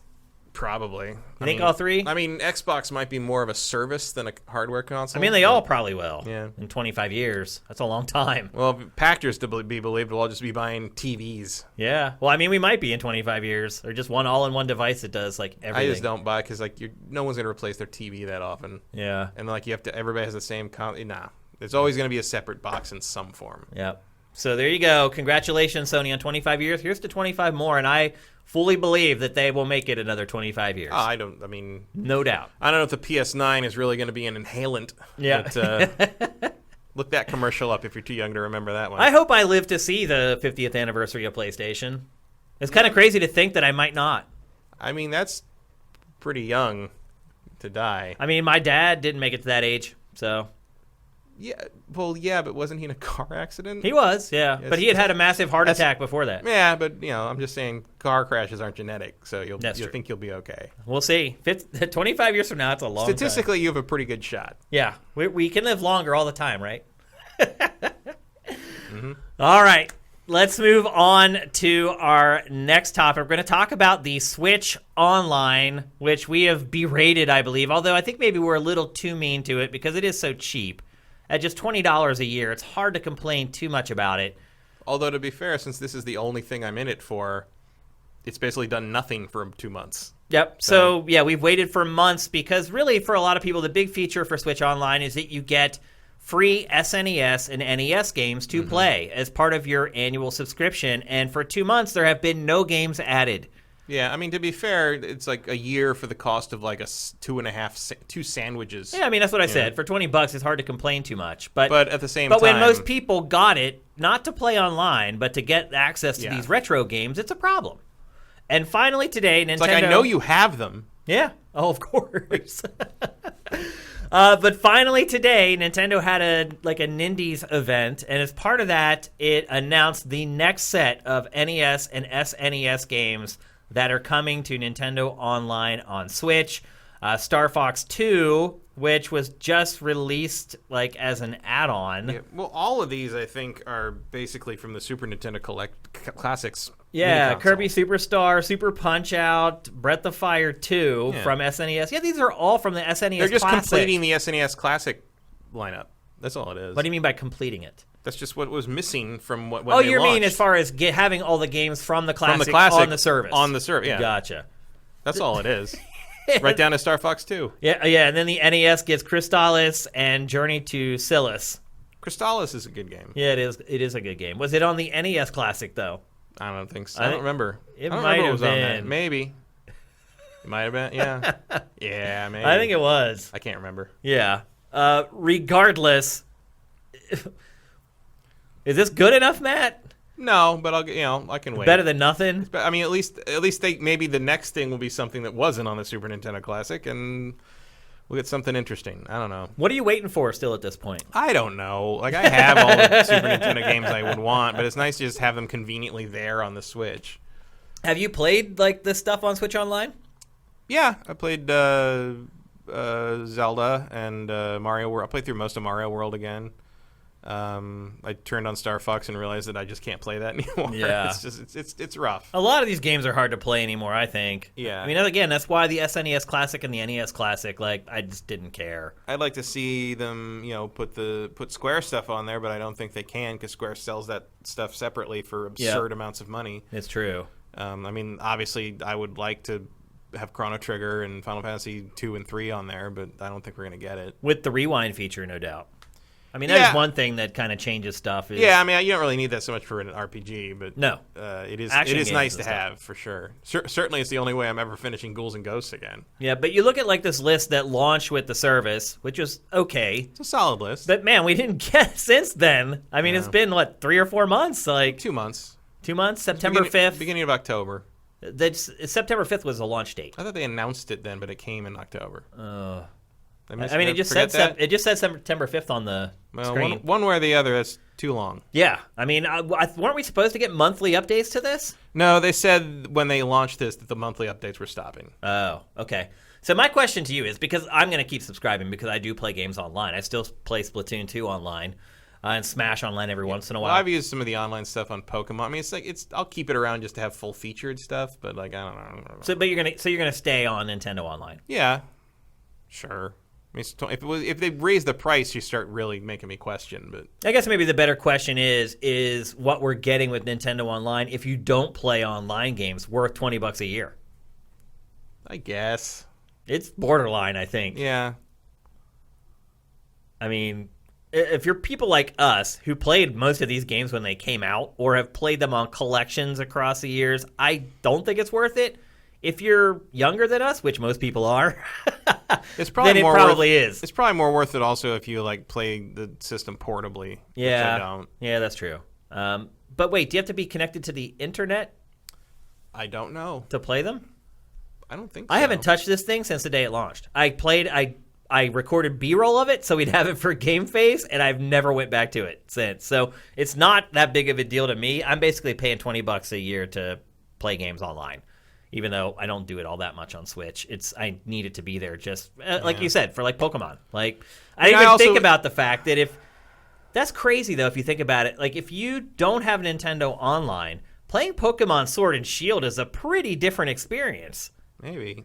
I mean, you do need it for that, right? Yeah, I mean, not just to play the game, but if you want to use all its features, absolutely. Yeah. I mean, the wild areas are all about online. Yeah. I mean, originally I bought it. Went in on this because I wanted to back up my Zelda save. There was no other. Oh, that's way. right. There's Cloud no save way. you have to pay for. I mean the you get that too. I forgot, and that is kind of a big deal. Yeah, I mean I just didn't want to have to do that again. Yeah. Should anything happen to my Switch. To me, cloud saving is a requirement of a console in 2019. I would think so, yes. Because if you have a hard drive crash and you lose, that's insane in 2019. And especially, mainly, I mean, not even that so much as there's no other way to back your save up on the Switch. Right. It wouldn't let you copy saves. Yeah, I can't copy saves to my SD card, right. Which is weird. So I can't if I absolutely do not want to pay for cloud saves on PlayStation Plus, I can still copy my saves that I want to keep some safe to a USB flash thumb drive, or something. Yeah. But you can't do that with Switch. Yeah. So you're holding that basically hostage behind a $20 paywall. And I'd rather pay $20 a year than not be able to back my saves up. I have heard stories. For me, it's the Super Nintendo and the NES stuff just sort of makes that sting a little less. And I have heard stories of people who had a problem with their Switch, sent it in, and they sent it back to them wiped. Yeah. So it's a legitimate concern. Mm-hmm. But you're going to re-up for next year, you think? I mean, what's probably going to happen is I'm going to forget, and they're going to charge me, and I'm just going to be whatever. Whether you want to or not, you're going to pay. Yeah, see, available September 5th. All right. Yeah, so it looked like it did launch on the 5th. Once a quarter, we get. Yeah, apparently that's what it's shaping games. up for. Yeah, 4 games a quarter, 16 games a year. That's not terrible, I guess, for $20. Still, going to take them all to catch up to what their virtual console library was in the 3DS. That they just had to start over with. Yeah, I mean that's the thing is the fact that Nintendo has started over 3 times now is ridiculous. Why? And you got to pay for it again every time. Yeah. I think this is it, though. I don't think we have to worry about that again. I would hope so, but like. But then knows? Nintendo may look you at put it your like next thing out. Are you gonna have to start over with all this over again? Or are you gonna carry that library forward? But Nintendo may look at it like these suckers just keep buying these same games. So why would That's really it. And I'm one of them. Like I'm one of the suckers. So I don't know. We'll see. But yeah, that's only been 3 months, and I don't know. It's worth it just for me to be able to play online, even if I don't do it that much. It's worth it for me to know that like my saves are safe, really, Yep. more than anything. It's a shitty practice, but what choice do you have? Yeah, when you got 50, 60, 70 hours of your life sitting in ones and zeros, there's a lot of value there. It's absurd. On the when flip I think about it side, sometimes. all my original Final Fantasy VII saves are still on those memory cards. Yeah, they're not like battery backed No, up or they're whatever. just flash. So as long as they don't decay or something, I put them in the PlayStation 1 or PlayStation 3 last year, and they're still there. That's so awesome. I had to get footage of Eris, the Eris Sephiroth scene. Yeah. And like, yeah, There it's it was. still right there. It's pretty awesome when you do go back and your old saves work. Because Yeah. I'll start poking around because I always play games like with coverage in mind. So when I save games, I always save them at a point that's important to grab footage. So a lot of times I do that too, even though it's just like, I'm like, I don't know, but the instant I don't do it is when I'm going to need it. need that footage. And it'll be interesting to go back and like start going through your saves and be like, this is right before this boss fight, or this is like right before this happens or whatever. And you can actually go back and like skim through an entire game in like an hour and like go down this like nostalgia trip or whatever with it. So yeah, they're important. But what would you like to see Nintendo add? Voice chat, like just all that stuff. I mean, obviously parody with the other Party stuff, yeah. That's obvious, but Yeah. I mean, it's like that thing where it's like, yeah, you want it, you expect it, but it's not like you can expect it from Nintendo. Yeah. I mean, they're Probably never going to happen. Probably not. At this point, I think my only real serious request would be like N64 games. Yeah. Yeah. And that shouldn't be a problem.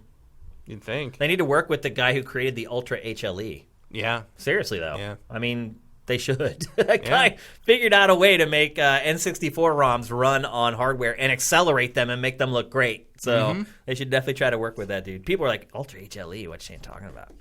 It was the first emulator for N64 back in like literally like 99. Barely worked, but it worked. When it worked, it was mind-blowing, though. I'll tell you that much. The first time I saw Ocarina of Time running at, like, 720p, with anti-aliasing. my brain almost exploded. I was like, what? They can look that good? And Wave Race, like, all of it, man. It made those games look way, way better. All right, it's time to move on. So last week we talked about Ancestors of Humankind Odyssey because its developer Patrice Desolates was lashing out at game reviewers saying that they didn't finish the game and reviewed it anyway, and he was getting shanked and he wasn't getting his just rewards and blah, blah, blah. And we love Patrice, but we still said boo to him because that's BS.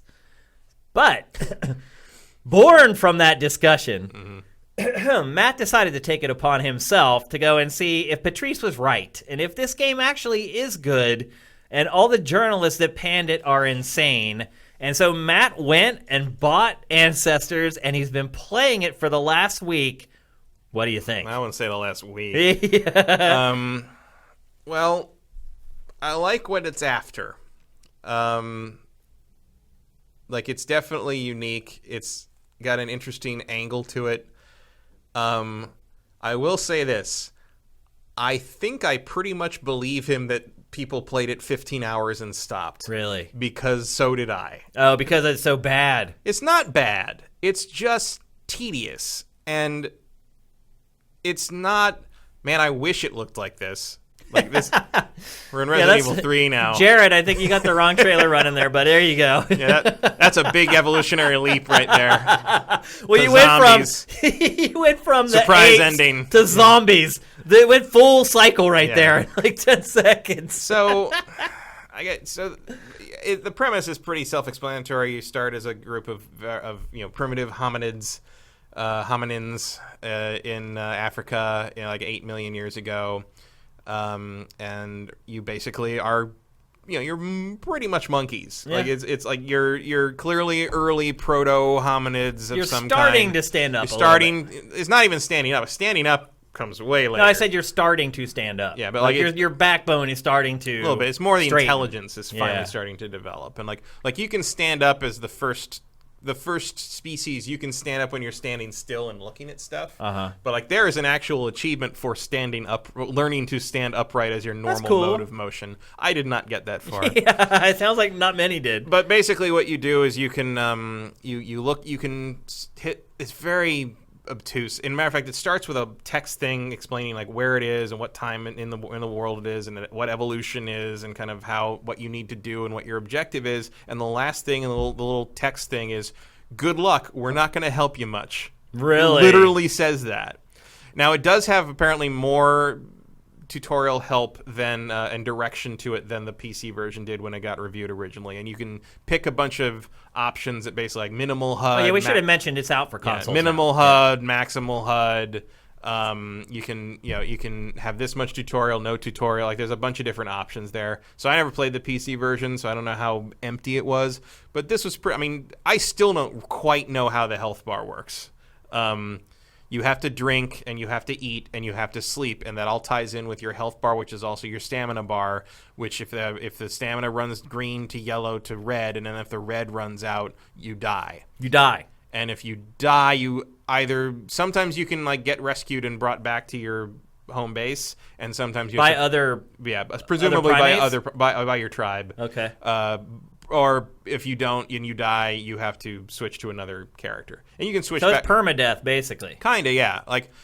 But you do keep, for the most part, the evolutionary upgrades and genetic upgrades you get. That's good. Unless like the tribe gets wiped out, I think. So my tribe never got wiped out yet. But so you can kind of see here, like there's like a large part of the game is looking around using intelligence, which is the Y button, and you look around. I know some people who could use that Y button. You see blank kind of squares at points of interest, and you hold the button, and that square becomes either a question mark or a thing you already know. It becomes labeled as that thing. Okay. And if it's a question mark, you got to go up to it and inspect it, and then you figure out what it's for, and then as you move out into the world.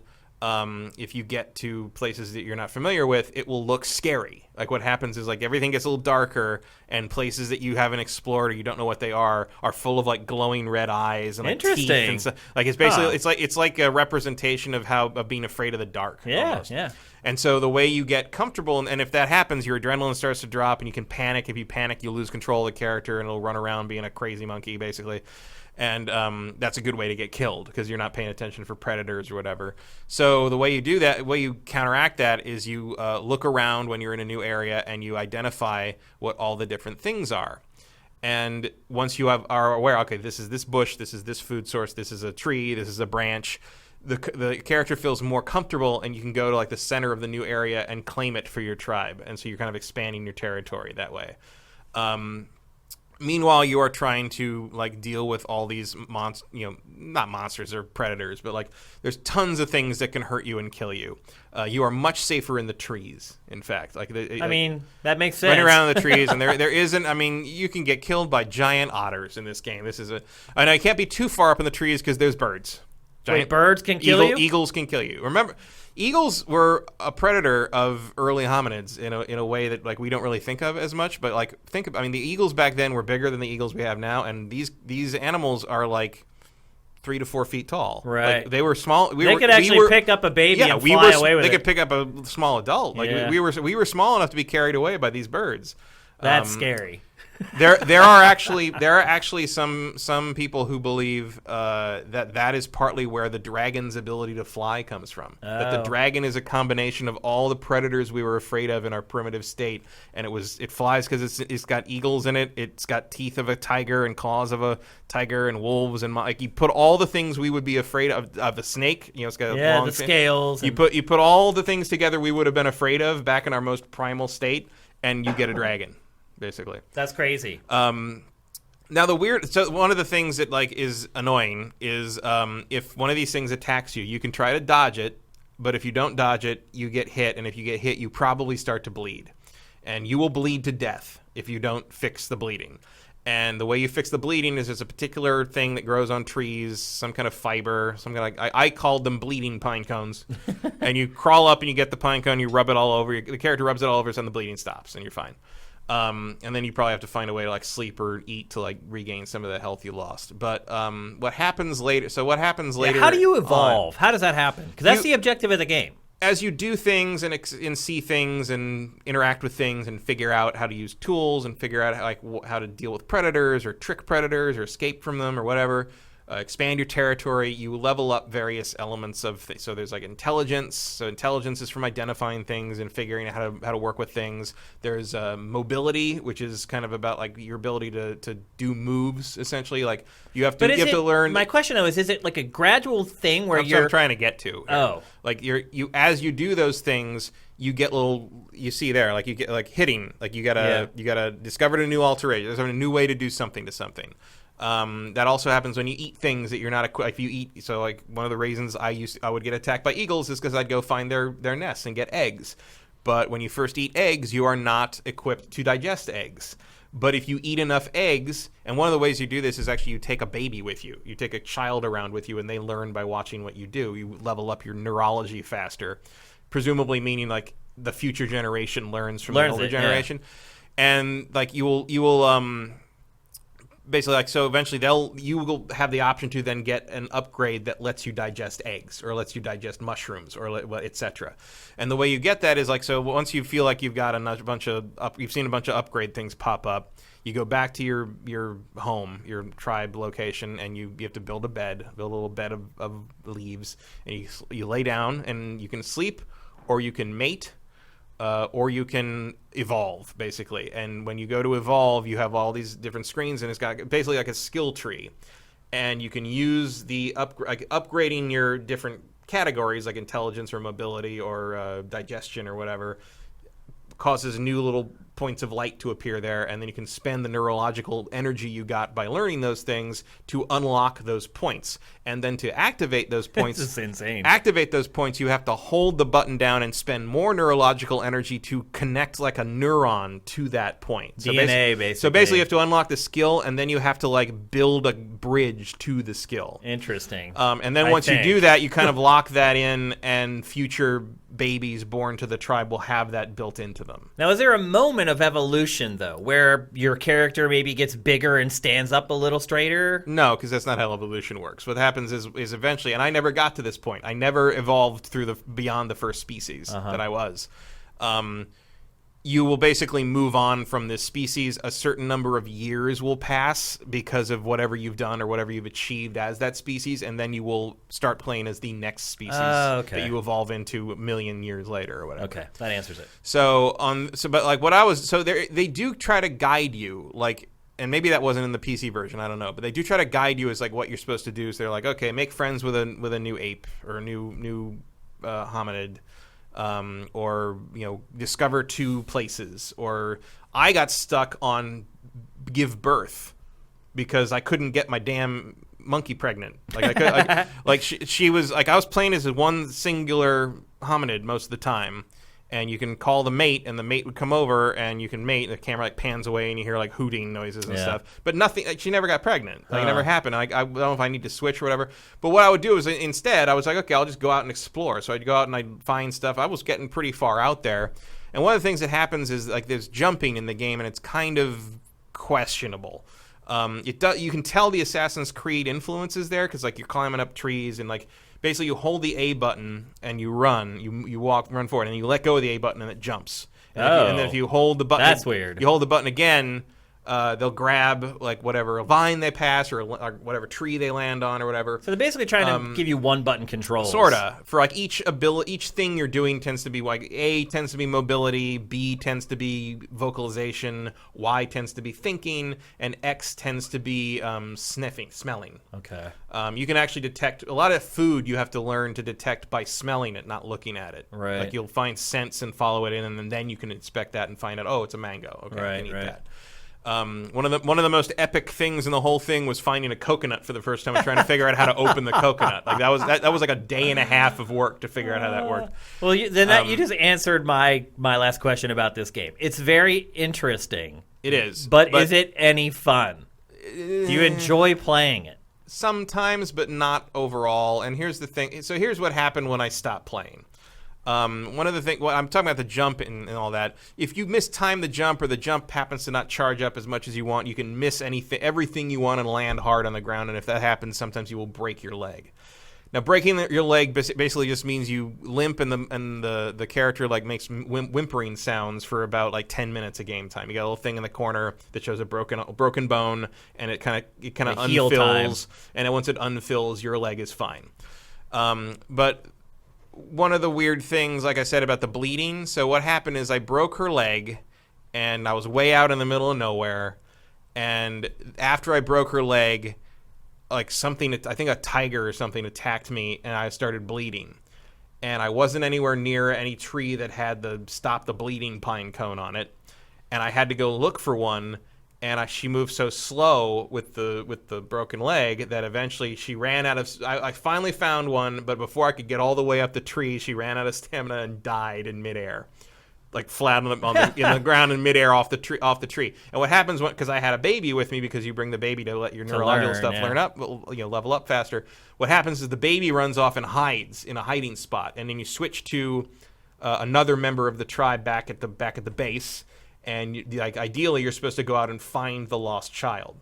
So I'm like, okay, so it switched me to this male, and I'm like, okay, I guess I'll play you now. He was starving, dying of thirst, and had been awake for like 3 days. So he was already done. Well, no, because it just meant I had to spend some time like eating, drinking. I'm like, do you guys not do that when I don't control you? Did I miss part of that? I thought I was supposed to play one character. I'm supposed to switch between everyone and like keep everyone fed. Maybe you were. Maybe, I don't know. If that's the case, screw that. So I said, okay, so I gotta go find this kid. So I go out and I jump to one tree to another, I jump to another tree, and then I jump off the branch wrong, and I miss the next tree, and I land, and he breaks his leg. And I just looked at it. 10 minutes. No, I just looked at it, and I was like, no, I'm done. Let's turn it off. Yeah. And that was it. So I played probably like 7 hours.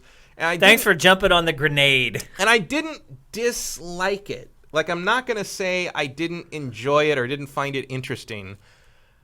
But there was a point at which I'm like, I'm just not going to do this anymore. Yeah. And like, maybe I'll go back to it eventually. Maybe it's a fun kind of relaxing game in a lot of ways when you're not being attacked by giant snakes. But like just looking around and trying to figure out what things do and like banging different ability, because you pick up a rock and then eventually you have to learn how to transfer an item to your other hand. Right. So or how to bang a rock so against then you can pick up another item and like bang them together and see if they do anything. Or like put it in your other hand and then you hold it to alter it, and like so that's how you like one of the first things you do is like basically you put a stick in your other hand and you alter it by running your hand along the stick, and if you do it at the right speed, you can strip the other branches off, and now you have a pokey stick. Right. And you use the pokey stick to lift rocks up or stick it into like ant hills and get like grubs to eat and stuff. So like if you're interested in that kind of thing, like that kind of survivalist sort of thing in terms of also, I mean the science seems pretty solid for the most part and how these things behave and sort of how it evolves, and like it keeps track of like if you are doing really well, it'll tell you like, oh, you've actually your version of this species has evolved this many years before the real one did, so you're ahead of evolution. There's a little bit of history and because that's the sort of thing is like history. The fact that you know what you're trying to turn these hominids into gives you an evolutionary advantage, because evolution doesn't do that. Evolution doesn't care what works best. It cares what works first. There you can see the tree there. Yep. So those glowing ones, those are not active yet. You'd have to build the neuron bridge. Yeah. You have to build the bridge to them. Okay. And the way you do that is basically by doing things in the world, almost anything. Like you can get neurological points for like dodging a snake and then like a tiger kills it. There's this one python that kept killing everything that was trying to kill me when I'd run past this one particular place where the python lived, and I was just getting tons and tons of evolutionary points for luring other dangerous things to the snake. That's kind of cool. So it's fun. It's like that's the thing. It's like how much was it? $29. Oh, like okay. $30, I think. That sounds right. Yeah, it wasn't like an outlandish. I mean, it's actually kind of a lot of game for the price when you think about it. If you can get past sort of the tedium element of it, and there is a lot of that. I mean, it's like you gotta go to sleep at night, and then you gotta get up and eat and drink, and like it keeps track of how much you're eating and drinking, and there's like an average for the different days, and it's like, oh, you drank a lot more yesterday than you usually did, and like I don't know what the significance of any of that. Like that's the thing is like there's so much. It gives you a lot of information, but I don't know what to do with the information. It's sort of like one of the ongoing issues that I had with the game.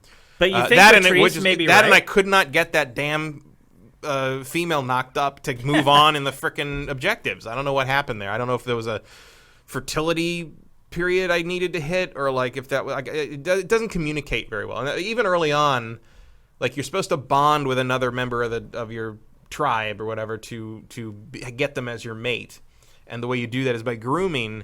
But I was like holding the button down, and like the guy would just kind of like knock me like get away from me. I'm like, what am I doing wrong? And eventually it turned out you're supposed to hold the button down until you see a certain point of the animation where she's looking for ticks or whatever, and then you let go when you see that part of the animation, and then it's a successful grooming. Because if you just hold it down, it just plays the animation and doesn't work.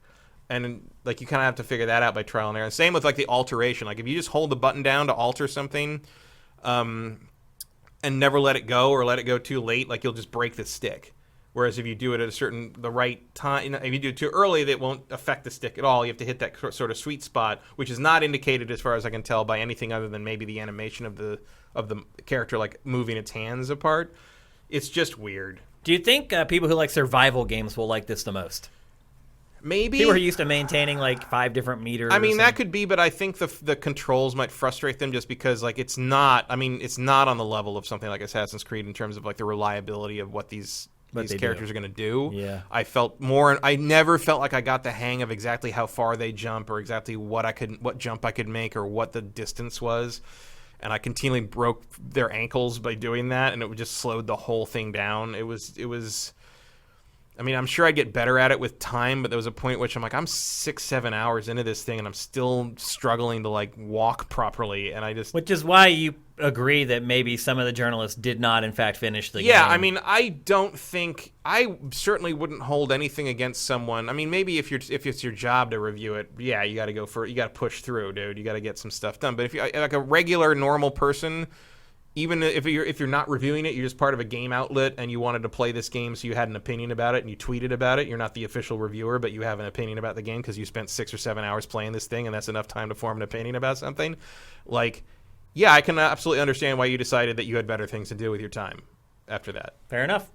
All right, it's time to move on to Sony's State of Play, which just launched this morning at like 6 a.m. Pacific. A weird time to put up a video. I guess I wanted to make sure that they were... there for the East Coast coffee drinkers. Sony State of Play, for those of you who don't know, is basically Sony's take on the Nintendo Direct. It shows new trailers, new games. It's been the only vehicle for Sony to promote itself pretty much this entire year. Mm-hmm. So we've really had to rely on these presentations to know what is going on in Sony land at all. This morning's presentation was a pretty big one. With some pretty big announcements, to be fair. Some of the stuff that was in this, I was surprised was not held for the Game Awards, but there's also some synergy going on between the two events.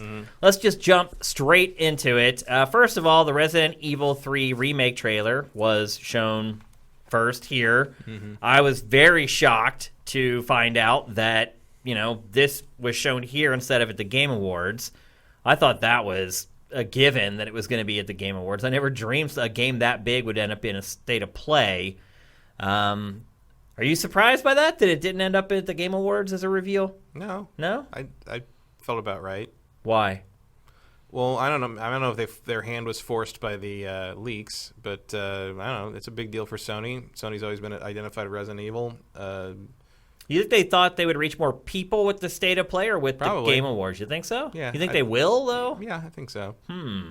I don't know about that. Because you know what? You only have to frickin' watch 10 minutes of this. That's true. You don't have to watch true. 4 hours of the Game Awards. I mean, I know they'll break out all the trailers, on that. Slowly. But, no, it makes sense to me. It's really, actually, the way that the Game Awards works is kind of goofy because, or maybe it's intentional, but Jeff lets, all the little fan sites get all the traffic off of his content.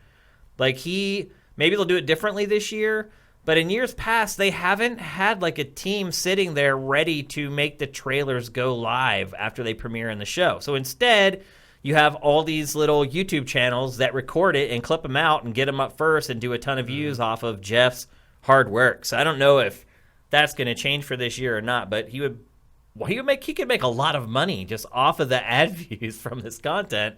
He's just letting other people take it. Maybe he doesn't need it, but I'm surprised. I would think that the Game Awards does reach more people. I wouldn't think so. I would say Sony's E3 whatever year press conference reaches more people than the Game Awards, but a State of Play, I think Game Awards might be bigger. At the initial broadcast, I don't know about that. Also, like, Game Awards gets Ghost of Tsushima. Like, that's a bigger get. Well, we'll get to that. It shared that game. Yeah, I'm guessing the biggest share of that game goes to the Game Awards because what they showed here was nothing. Yeah. So Matt just said, Ghost of Tsushima, a new teaser trailer, the first look we've had at the game in year and a half. Yeah, and this is all we get is this little 30-second teaser that is to continue at the Game Awards on Thursday. At the end of this, it says to be continued, and in fact, it is going to be continued at the Game Awards. The one thing I will say about this, even with its very brief runtime, I don't know if anyone else in the industry uses color the way Sucker Punch does. Like, this trailer's gorgeous. Sucker Punch is so good at this trailer's gold. The last one was red. Yeah. But look at the colors of the characters and what they're wearing, and like how it contrasts with the environment, and like it stands out and makes you look at which one is which and who's who and who's ranked what. The armor and stuff, yeah. Like they've always done. They did that with Sly. They did it with the Infamous games. They're some of the best in the industry at using color to tell a story and to stand out and grab your eye. They're really good at that. Yeah, they've never been better than they are in this game so far. Like, I saw Jeff tweeted today that this is going to be one of the longest trailers at the Game Awards. What do you think this means for Ghost of Tsushima as far as like its release date, its platform, stuff like that? I've been convinced for a very long time that Ghost of Tsushima is a PS5 launch game. Do you think that at the Game Awards, it may, like, at the end of this trailer, bring up the PlayStation 5 logo for the first time ever? No. Because this trailer, and it specifically calls out at the beginning that this is actually recorded from a PS4 Pro. It does? Yeah. Okay. So they're not talking about that yet. Okay. I thought maybe just imagine if that happened, though. The trailer finishes and you get the first ever tag out for PlayStation. Like, the fans would go nuts just hearing whatever the chime is or Jeff whatever. Ain't getting that. Yeah, that's too big. He's not getting a PS5 reveal. That's not happening. Well, it's not a PS5 reveal. It's just a logo. Essentially what that would be. Yeah. I mean, but no, this they're still calling this a PS4 game right now. Okay. It will be on the PS4, obviously, but I think it will be, at the very least, close enough to the PS5 launch that you're gonna be wanting to wait, maybe. Gonna get a release date, you think? Maybe. We should. Like, it's time. Like, my guess would be you wouldn't get it until E3. Okay. Next, it's possible. I'm not gonna say no. I'd say it's 50-50 whether we get a release date on Ghost of Tsushima. Next up, Babylon's Fall. I think we might get like a season. Yeah. Might get a like fall Q whatever. Yeah. Q3 2020 or fall 2020 or so. Holiday 2020. Yep. Next up is Babylon's Fall. This is a platinum game being published by Square Enix. This one surprises me that it wasn't a Game Awards thing. We put this on a couple lists over the last 12 months because they showed it a long time ago, kind of, and we haven't. This is the first in-engine gameplay we've seen of it. I feel like maybe this is out of nowhere, but like I feel like I don't know. I feel like Jeff has a good platinum relationship, and like I feel about as good as you can have as an American, for sure. I feel like this was more a surprise that it wouldn't be blown out at the Game Awards rather than Resident Evil. Yeah. This feels like a fit for the Game Awards. This is a lower tier game, yeah, as it stands right now. I mean, it could become Game of the Year. Who knows? But I mean, it sure looks like a platinum game. I mean, all you got to do is watch 5 seconds of this, and you're like, oh, yeah, it's platinum. That was actually going to be my question: is does Platinum do enough to delineate its games? I mean, they They're have all they kind have of a house blurring style together. Yeah, they definitely have a type. That's for sure. I mean, I look at this, and is it really all that different from Astral Chain? Like, there's a different mechanic, obviously, for combat. I mean, their differences tend to be kind of little tweaks to how the combat works and the aesthetics of the look of the game. Yeah. I mean, I find that a much more aesthetically pleasing look than Astral Chain. Do they need to diversify, though, do you think, Platinum? I don't think they do. They are what they... No one else is really doing what they do except Not anymore. Except maybe Devil May Cry, and how often do we get one of those? Yeah, once every 5 years or so. So, like, I think the critique that a Platinum game is very similar to other Platinum games is true, But considering that they're the only ones who really do that, like maybe that if they can just make that their thing, I think there's room for them to continue doing that. I honestly look, and I say that as someone who is not a huge Platinum fan. Yeah, I honestly looking at this wonder if they withheld debuting this game because it does look so similar to Astral Chain. And they're like, hey, we got these two games. They both look kind of the same. Maybe we need to create a little separation between the two of them. Maybe. I don't know. I don't think I would have thought of Astral Chain if you hadn't mentioned it. Really? Like it doesn't. That's the first thing I thought when I saw this. I think of Nier and Scalebound. What was that called? Scalebound. Scalebound? Yeah. I think of those more than that. I mean, are you saying it because there's like a chain here? There's a chain and just it's the combat, the art style. I don't see any comparison to the art style at all. I think so. It looks like Dark Souls to me. Well, I think the environment looks like Dark Souls. I'm just saying, like the colors and the aesthetics of the display more than anything. I don't know. I looked at it. It looks like Astral Chain has like an anime, almost cell shaded look to it. I can't see what these characters look like. Well, yeah, it is very brown. Actually, you know what it reminds me of? It reminds me of Infinity Blade. I mean, it's also weird that is that what I've called? Infinity Blade. The Unreal mobile game? Yeah, that was a mobile game. Yeah. That's what it made the me iPad think. game. Yeah. It was like the first big iPad game or whatever. Yeah, that's what I thought of when I saw that. Yeah, I think it just you wouldn't have to tell me that's a Platinum game. I see it. I'm like, it's like blatant. It's very bizarre. There aren't many studios like that where you can just see it and immediately know that. Well, most of them work for Nintendo. Yeah, that's true. That's a good point. Are you excited for Babylon's Fall?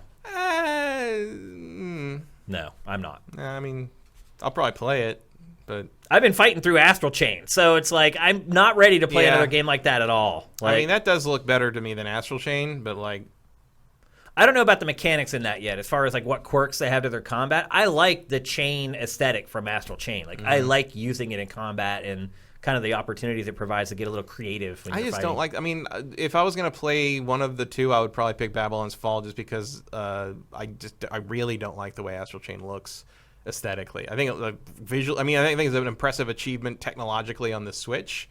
I just don't like the anime style to the degree. It's a little off-putting. I mean, all Platinum games are a little anime style, but like that one just goes a little too far over the top for me. Yep.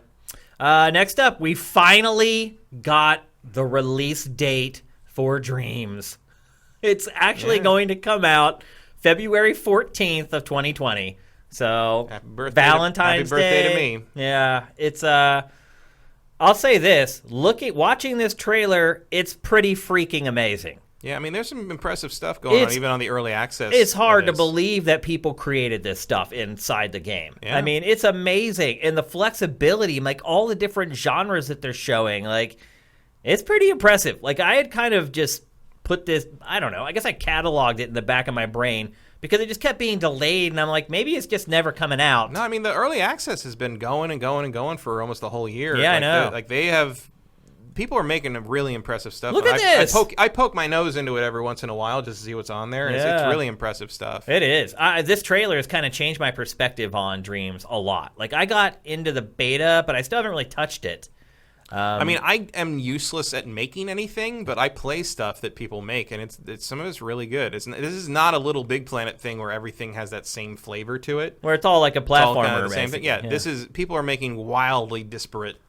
Because even like the stuff in Little Big Planet where like, hey, I made a pinball machine, like you could still see that it was really a platformer with like the stuff organized in a different way. The flexibility of this is just look at that. I mean, it's just crazy, completely different world. It's impressive. And that Wipeout thing they're showing, like that's pretty good. That's Wipeout. That's a pretty solid Wipeout game. There. I'm and hoping, it can look like that. I'm hoping there are enough people in getting into the community so that it has enough viable content. I mean, so far it really seems to be already. Because I'm not going to create anything. No, but I think it's, even more so than a lot of games like this, it's going to be worth it to have it to play what people make. Other people's stuff. Yeah. I probably won't spend my time making anything because it's just like leave it to the people who are going to dedicate the time to learn how to use the tools. I mean, they have a very robust sharing system where I'm no good with music, but they have a whole library of music and stuff composed by people, things set up to handle, you can make tools for other people to use to cover the parts of games that they don't know how to do very well or feel uncomfortable with, and you can just make that. You're basically, it's like a whole community working together to build out a functional engine in which you can make anything. Yep. And so far, like, I think the most impressive thing about it is it seems to be working. Yes, it does. It's pretty amazing what people are creating, man. Honestly, I mean, I'm sure impressed. they're waiting till it's like a little more established and maybe like it's launched and has some stuff. Like, I hope Sony really pushes the hell out of this thing because there's an impressive thing happening here. There's that, like stars could be born. Yeah, I mean, let's like be honest. And it doesn't have like a real equivalent. Like this, you can't compare this to like Super Mario Maker. No. Like this is not the same idea. Like I wish Super Mario Maker was like Right. that. I would play it a lot more. like that's for sure. you're unleashing creativity for people in a way that like I don't think I've seen anything else do. Yep. So yeah, Minecraft probably. a little bit, but you're still sort of kind of trapped in the building block world of Minecraft, whereas this allows you to go outside the lines in a way Yep, that you're not building with bricks. that almost just doesn't make any sense until you really put your hands into it. I think it's too much for the Minecraft crowd, though. Yeah, I, think I don't so. see like a Although, bunch if you- of those I don't people know, coming over. If you grew up with Minecraft, you're probably Ready to you're graduate. about ready to. I mean, I'm sure my niece can do something interesting with this. Oh, sure. And she's because she's been coding and doing stuff for her. I mean, to her this is probably elementary stuff, but like as soon as you get kind of the tech stuff or the kind of the math out of the way with something like this, and you just let people interact with it and Be creative. build it and make that kind of interface transparent to them, like you free them up a lot. So. Yep. Don't sleep on this one. Coming folks. soon. Just a couple of months, February 14th, 2020. Next up, our old buddy, Ken Kutaragi, reappeared for the State of Play today to celebrate Yeah, the 25th anniversary. They let him out of the cell. Of his own creation. He's aged a lot over the last 10 years or so. Yeah. Well, he's not a young man, really. He's not, but the last time we saw him before he was kind of exiled from the PlayStation brand after the PlayStation 3 debacle, Huh. he's changed a lot since then. Like, I mean, we all age, obviously, but he seems to have been hit with it a little harder. Yeah, I Maybe mean- he was just holding his age really well, and He's then just 69. Is he 69? So, yeah, that's he's feeling pretty good then. nice. But it was interesting if you could see the subtitles for this, it's not that important, but if you could see him, like, he does say a lot of we and us, and he's still Well, involved. I like the title they gave him at the beginning. He's like, it's like former honorary chair of game, something Right. like that. It was like, wow, that's They're a like, lot of we qualifiers. we gotta give him something, but we don't want. Like former honorary? Like, I mean, he's like the father of PlayStation. Yeah, but like it's they like, should have just written if you're father of PlayStation. But if you also you're in like an honorary whatever, does that expire? Like at a certain former? time, yeah, Like, that's- now you are no you don't need longer to put honorable. former on that. Just make him honorary whatever. It's That's like, true. That's That's a good here point. it is. Yeah, there it was. Sorry, I missed it again. Former honorary something or other, Yeah. chair of PlayStation brand or something. It was just like I Well- don't think the former felt weird to me. On It that. wasn't an acrimonious split, so I mean, I was just shocked to see him at all. Like, I'm surprised that PlayStation was like, we're gonna swallow our pride here and we're gonna bring him in. Yeah. So it's cool to see him again. It looks like he's doing well. Seems like he's happy, and it's good to see. Next, Untitled Goose Game coming to consoles. obvious. I mean, We knew this. had to happen. It had to. I mean, you'd be an idiot not to release this for consoles. Probably on a lot of people's hot list for Indie Game of the Year, which I think is asinine, but I'm sure some people will rationalize somehow giving it that award. I wouldn't. I think there's so many good indie games this year. This is just like the funniest indie game of. Yeah, this is the meme Yeah, indie game. yeah. And I liked it It's a fun, lot. yeah, but yeah. But it's not like a Game of the Year type game. Not in a world with some of the other releases this year. It's just not going to get it done.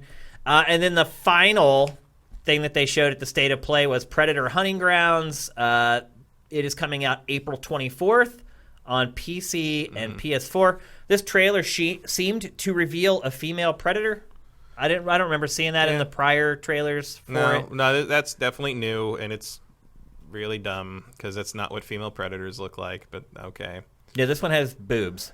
Well, yeah, but like, that's dumb too. But like, there's like a bunch of expanded universe content for Predator stuff, and it's not necessarily canon or whatever. But through most of the existence of the Predator franchise, going back to like the novels and whatever, the female predators are bigger than the males. I mean, in the animal kingdom, that's pretty typical. I mean, these are clearly not mammals, so they shouldn't have boobs. Yeah. And like, they're They supposed should just have different organs. like the females basically. are supposed to be much bigger, like arthropods tend to be, Yeah. like a crab face, whatever. And like if you piss one off, like a pissed off female Yautja, that's what they're called, the name of the race, is supposed to be more dangerous than a fully armed male. Oh, like geez. they are like they're mama bears basically. They're Right. huge, and they're not supposed to just be like very slim male predators with boobs tacked onto them. Right, That's That's not pretty much what what's in this game. Yeah. yeah, that's what that. I mean, sexy predator. Okay, like, and believe me, the predator. You imagine giving her a kiss. The Predator fan community is not pleased because they're, it's not canon, but it's established as a certain thing, and now you're changing it for the sake of we wouldn't want someone to have to play as a girl Predator that doesn't make them hot, right? Like it's dumb. Yeah. But other than that, this actually looks pretty cool. Yeah, it looks all right. It looks better than I thought. Yeah, it was gonna look. I mean, it kind of honestly, this is kind of coming down to like how much is this going to cost? I'm guessing $30. Yeah, like that's okay. I think that's I might give it a the try. sweet spot there. Yeah, but any more than that, forget it. I like that one of the early bonuses is Holiday cheer. one of the early bonuses is old painless. Yeah. So, what do you think about this state of play, Matt? What's your letter grade for it? Pretty good. And now that these have kind of replaced PlayStation's whole promotional cycle for the past for the past 18 months, do you think that this is working? It's working better than not showing up to E3. I mean, like it's. But do you think the strategy of, we're going to stop doing events and we're just going to put out these videos, do you think that's working for PlayStation? Yeah. Yeah. I mean, I don't see why not. Still getting the word out. Yeah. It's better than having going radio silent forever. And it's much cheaper than doing events, so why not? Yeah. You probably paid like $10,000 to have this video made. Overall, I'll probably give it like a B. B or a B plus. Like it's a good lineup. Got some new information. I got to see Ghost of Tsushima again. The JBone29 is saying it's been announced as $40. Too much. 40? Too much. Yes, that sound. It came out of my throat. It came out of my. Yeah, people were asking if you made that Predator sound, and yes, it absolutely was Matt. Yep. I can't really do good. it now. Like I can only do it. I used to do that because I used to be able to do it louder. If I have more water, I can do it louder. And I used to go sneak up behind Adam Sessler's cube and do it from the corner. It would freak the hell out of him every single time. That's pretty good. Remember, the Predator is voiced by the guy who voiced Optimus Prime. Yeah. One thing I will say about these state of plays is that they completely lack the human touch. And that's true. Say what you want about, pre-produced videos being cheaper and reaching just as many people. There is a difference in the human touch. Having humans involved in something, it's just and like they're trying to get the narrator to do that. It's like that looks really cool. I'm like, I don't really, just shut up, lady. It's reading from the script here. I know that. Yeah. But you look at YouTube. That's why all the thumbnails on YouTube have people making goofy faces, because it's been proven over and over again people are more likely to click on something with a human face. And so I do feel like they've lost some personality through the state of plays, but I think that was a pretty good one, man. That's B+, A-, something like that. They should bring back Tilda. Yeah. The digital host from Tech TV. But honestly, I wouldn't mind if they brought a host into these just to give them a little bit of personality. Yeah, I don't know who you'd get to do now that, that really. Layden's gone, and their new president isn't going to do it. I guess you just have Carboni come in or something. He does everything else. Why not? Yeah. He did PlayStation for a long time. Right? Yeah, he did their stage shows and stuff. Yeah. He's been working with them for a while. So there you go, State of Play. Probably the last peep you're going to get from PlayStation for the rest of this year, and maybe for a little bit into next year after the Game Awards. We get some Ghost of Tsushima on Thursday. But big trailer for Ghost of Tsushima, and then that'll kind of close the book on PlayStation for 2019. All right, it's time for our trailer of the week. We had so many great trailers in the show. It was kind of hard to find one, but across the weekend, I know we can look at our numbers and we can see that a lot of you guys don't come to Sifted on the weekends. At least the traffic for us is generally down, and I think that's pretty accurate for most websites. But over the weekend, a bunch of Tekken 7 news broke. They unveiled 3 characters coming to Tekken 7. 2 of them were old characters that are being revived for Tekken 7, but there was one brand new one, and I'm probably going to completely butcher this pronunciation. Fakumron, I think is how you say it, is the new character for Tekken 7 and for Tekken in general. He's a brand new character. He is a Muay Thai master. Get those questions into chat right now. Let's check it out.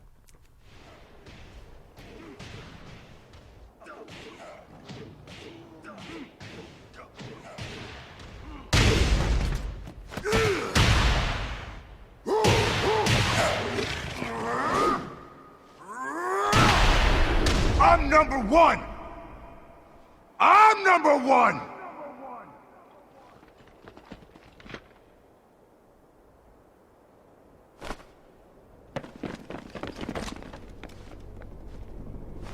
นี่อัลฟาประจำตำแหน่งเรียบร้อย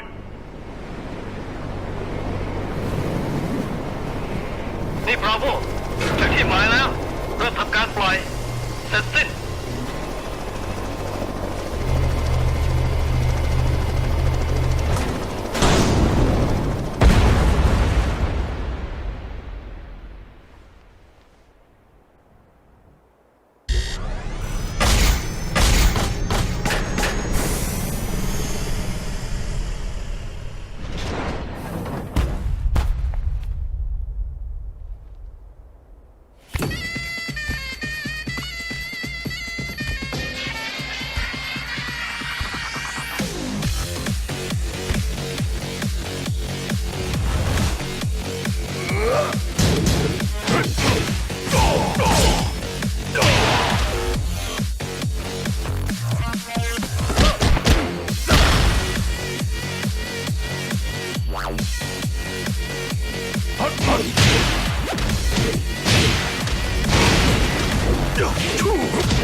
ただじゃ済まないわよ。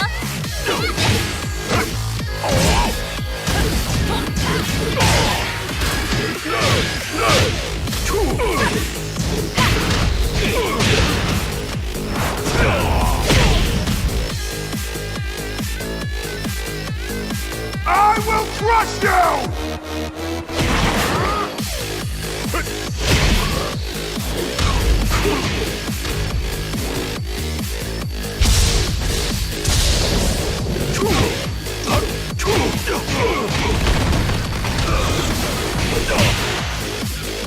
Back by some.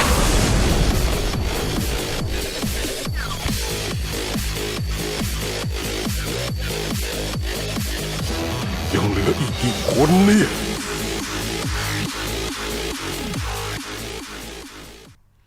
So basically, Tekken's Sagat. Yeah, pretty much. Yeah.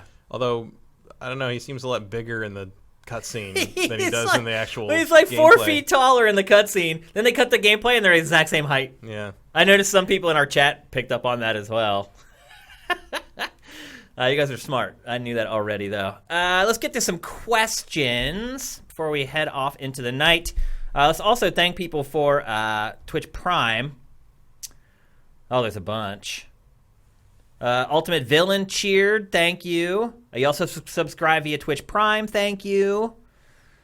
I don't want to go up too far. Justin Horman, thank you. 30 months, bro. That's freaking awesome. 30-month streak. You the man. And there's my head with the emojis. Thanks for the cheer as well, Justin Horman. What else? Furax75, thank you for Twitch Prime. Thanks for the cheer as well. Magister Kato, thank you for Twitch Prime. So it looks like if you're subscribing now, you're also getting a cheer reward as well. It's insane. Like, Twitch is insane. I get emails every day where they're like, we just added this new thing. Go check it out. It's like, bro, I don't have time to check out all the stuff you're adding. Like, there's supposed to be all these new emotes in here now, too, for, I don't even know. It's crazy. Mega Drive Guy, thank you. Appreciate it, man. Nib Dibbler, thank you. I love your name. It's hilarious.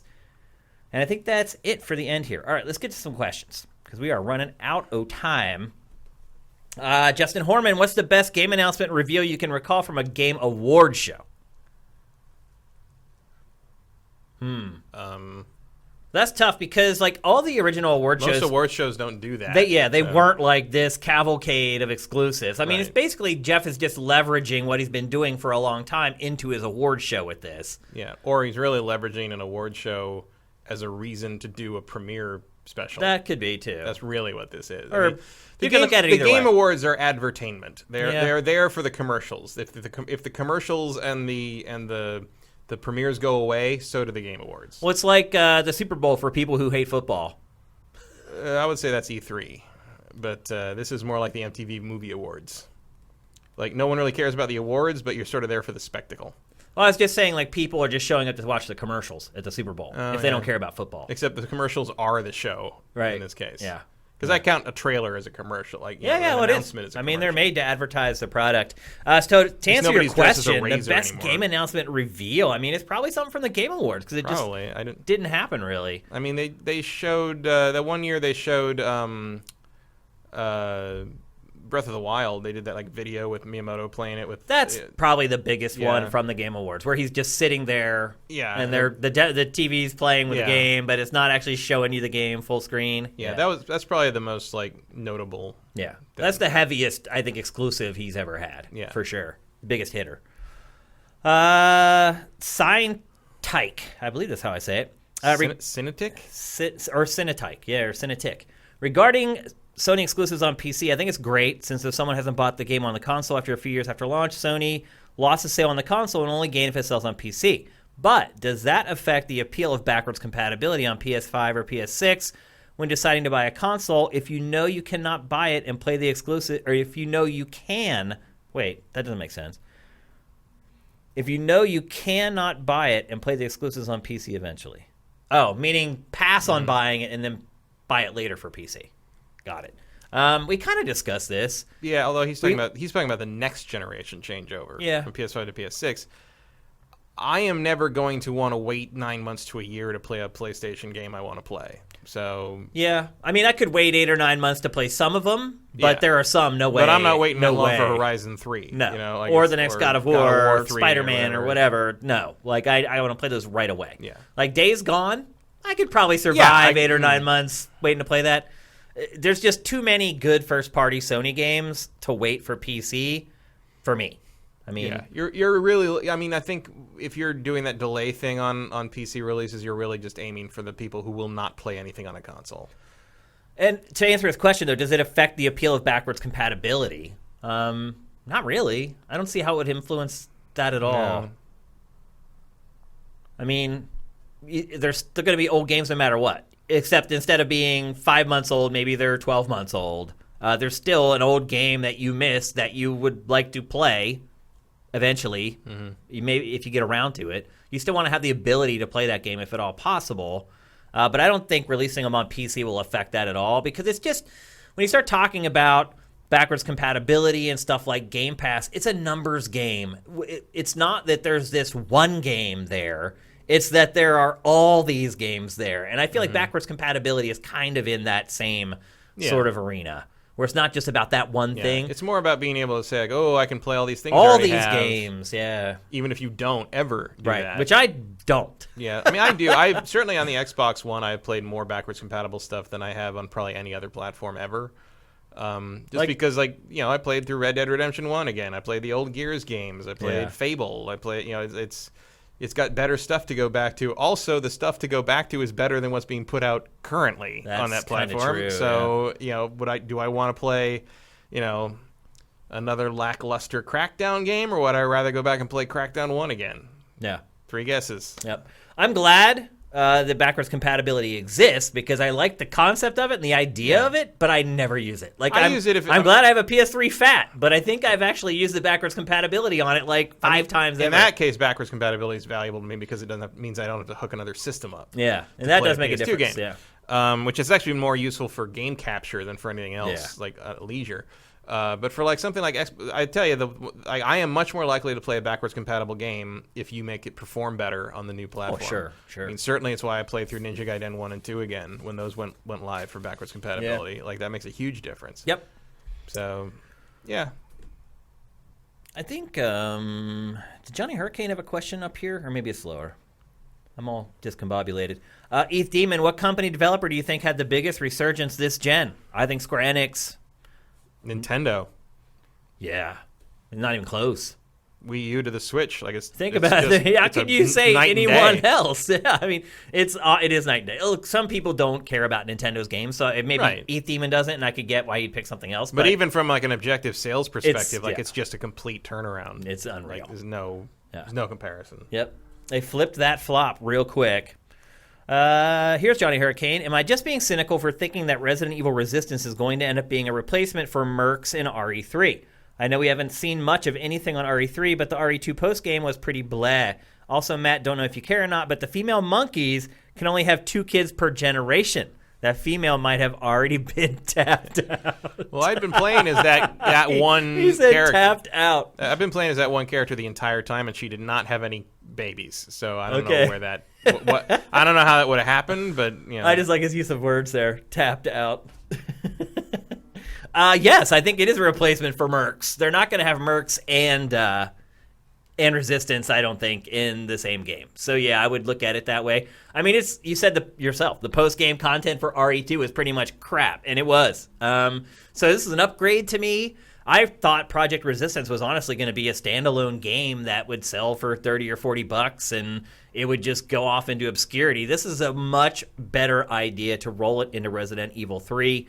I think it could only increase sales of Resident Evil 3, and when you think about it, it makes sense for it to be a part of the Resident Evil package or Resident Evil 3 package because of the character that stars in it. So it's although apparently it's not really him, he's like a robot or I don't know. Anyway, I think it makes perfect sense, but I do think that I think the Mercs mode that we've seen in prior Resident Evil games is probably not going to be there. Vincent, did either of you watch the Nintendo Indie World presentation? I know I want to shout out Sports Guy Golf Story sequel. That's pretty cool. And Nintendo was treating Axiom Verge 2 as big, even though it's a year away. I saw the Axiom Verge 2 trailer. I heard about Sports Story, but I didn't see anything. So what is it? Golf Story just with all sports instead of it seems like golf? an expanded golf story. That's cool.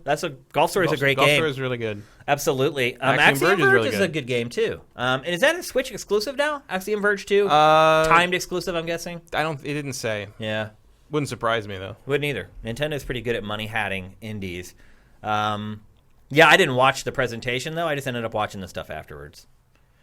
I was too busy doing pre-production for GameFace, unfortunately. Congrim 1, will there be Game of the Year polls for the user's choice on the site? Yes, there absolutely will be. Look for that in the next few days on the site. And you can all go and vote.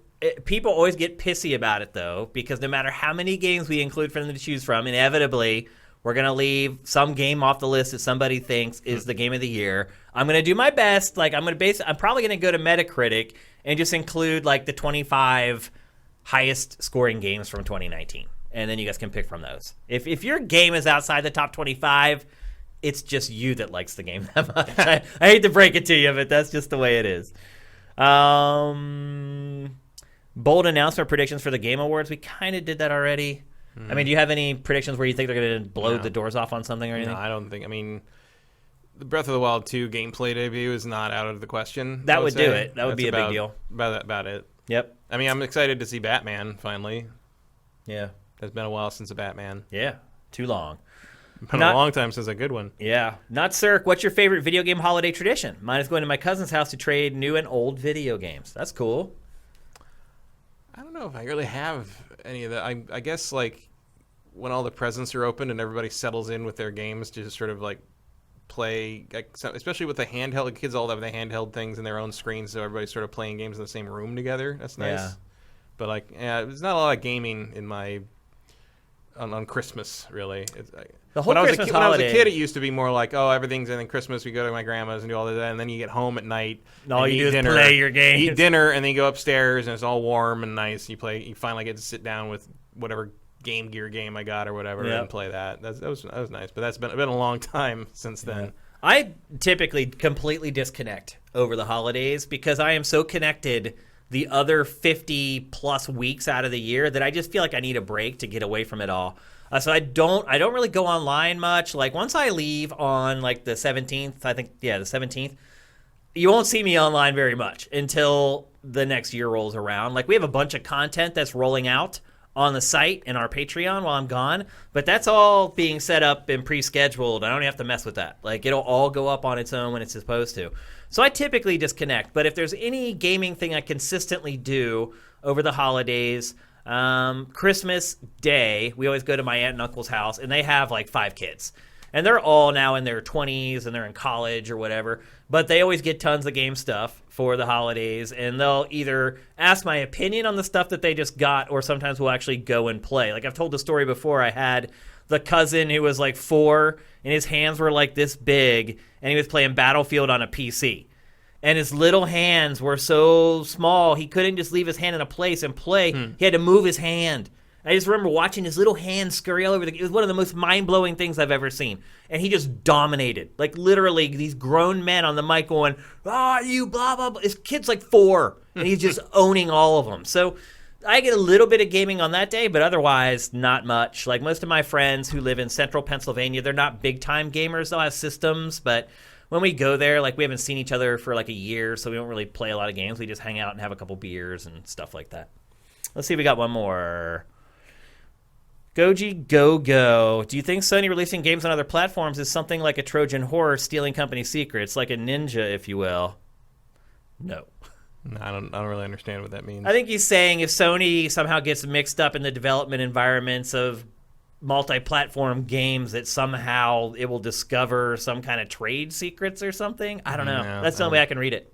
All right, since we can't answer that one, we'll answer one more if there is one. Last one. One Supermaster Gamer. Matt, will you go see The Rise of Skywalker? Have you met me? I'm going to, actually. I just coordinated with my friend in central Pennsylvania last night. I am going to see it on the day after Christmas. I have my tickets for Thursday. Had them for Day one. 2 months. Yeah. I can't, like, I'm traveling, and then I get there, and I have stuff, like, the whole first weekend I'm there, and then I got to shop, and then Christmas is Wednesday, and so I'm going to see it with a crew of friends on Thursday. Mm-hmm. And if nothing will be spoiled by then, so I should. I mean, I'll probably, if I like it, I'll probably see it again a couple times over Christmas with other people. I may end up seeing it with, like, my wife's side of the family. They don't like to do a lot other than go to movies, so sometimes I end up going to see films that I really have no interest in seeing. Well, this year maybe I'll just be like, hey, I haven't seen Star Wars yet. No, this year they're going to make you go see Cats. It might happen. It's gonna be a Cats Christmas, everybody. It could happen. All right, we got to put. I'm gonna end up seeing Cats at some point. Are you? I guarantee you, because I know my friends up there, and there's a certain group that will want to see Star Wars, but there's another group that's gonna want to see Cats. They would have to drag my cold, dead body into the theater before I saw Cats. I spent one Christmas watching The Spirit. Nothing can be worse than that. I will watch whatever the hell you want because I have been through The Spirit. Okay. All right, that's it. We're going to put a cap on episode 194. If you guys joined late, a couple notes off the top that I wanted to bring up.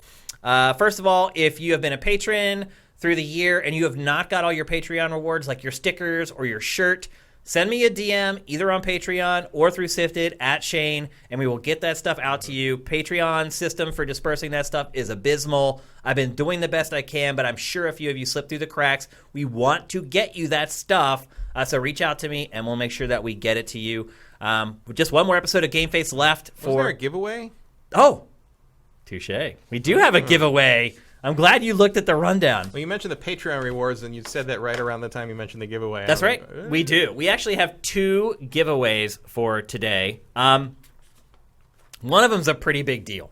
So the first one is a Stadia Buddy Pass. So basically, you get Google Stadia for free. Is it 3 months, I think the Buddy Pass is good for? I don't know. You get it for 3 months. But here's the thing, people. Don't take part in this if you have a crappy internet connection and you can't use Stadia. I know we always have caveats with these, but we want to make sure that we get this stuff to people who can actually use it and enjoy it.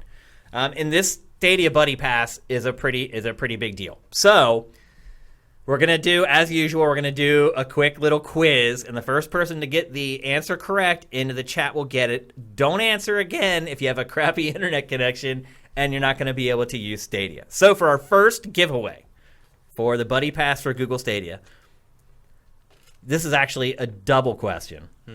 Well, it's one question with 2 answers. What are the 2 companies that Sony purchased to build PlayStation Now? Go. Who's going to be first? Got to get to the bottom of the chat here first. Actually, I only know one of them. I don't remember what the other one was. Nobody's got it yet.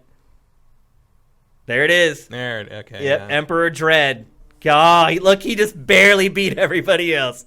Except Justin called it on dead instead of on live. More accurate, really. Yep, Emperor Dread, you got it, buddy. Send us you can send me a DM. I don't know if you're on Sifted or not. You can send me a DM there. You can send us a DM here on Twitch. On live was the one I forgot. Yeah, and I'll get the code to you. Okay, we have one more giveaway, and it is for Shadow of the Tomb Raider on PC, the full game. I'd rather have that than Google Stadia. Would you? Yeah. I mean, can't you play Shadow of the Tomb Raider on Google Stadia? Yeah, but I'd rather play it on local hardware. This one will be easy. All right. And again, this is for PC. So if you don't have a gaming PC, don't take the code and go sell it on GOG or something. What is it, like Steam or? Yeah, it's a Steam. Yeah. So only participate if you're going to play the game. Are you guys ready? All right. First one to get the chat, or get the answer in the chat wins. What, and this is an easy one, what is the first name of Lara's father? Yeah, I would hope Tomb Raiders 11 already owns the game. Come on.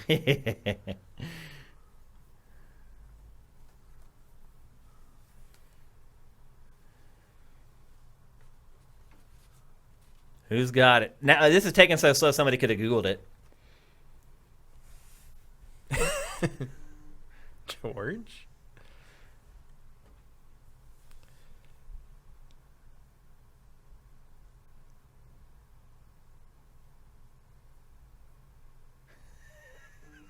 John Voight. Yeah, that's true.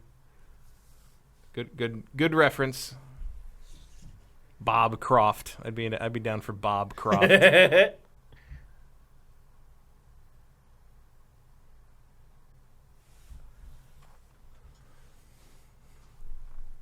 Nothing yet? I don't know. They're coming in so fast. Oh, gosh. There's like a ton of them just came up. I mean, there's one. Yeah, it looks like that's the winner. It's actually 2 words, but Lynn Jeff 99 is close enough. Richard Croft. It's actually Richard James Croft, but I'll take just Richard because you guys were struggling. I don't know why it took so long. You have Google, guys. But yeah, that's it. Lynn Jeff 99, you win a PC version of Shadow of the Tomb Raider. Merry Christmas. In the original continuity, his name was Henshingley. Really? Yeah. I never knew that. I just looked it up. Oh. So I didn't know his name. I've always known him as continuity Richard either. James, so there you go. It is in the current. Yeah. So again, send me a DM either here or on Sifted, whatever works best for you. We'll get the code out to you. Also, a reminder that we're doing the loot box giveaway. We have 6 loot boxes to give away. It's too late now to up your pledge. It didn't look like anybody did up their pledge for it, but whatever. You guys have been along for the ride all year. One thing I will bring up is because we haven't given out a crate for a few months, and these have been stockpiling, we are going to include people who pledged at any point at that amount. So if you pledged 3 months ago at that amount and then you couldn't keep that pledge and you dropped it or whatever, you're still going to be eligible for one of these crates. So anybody who pledged at that level for the last 3 months will be eligible. And I'll be putting up a separate video handing those out probably in the next few days. So I think that's it. It's our last regular episode of GameFace for 2019. Hope you had a good time. We'll be back next Tuesday at 1 p.m. Pacific, 4 p.m. Eastern for our Game of the Year awards and a wrap-up of the Game Awards. We'll see you then. Have a good night. GameFace is up and out.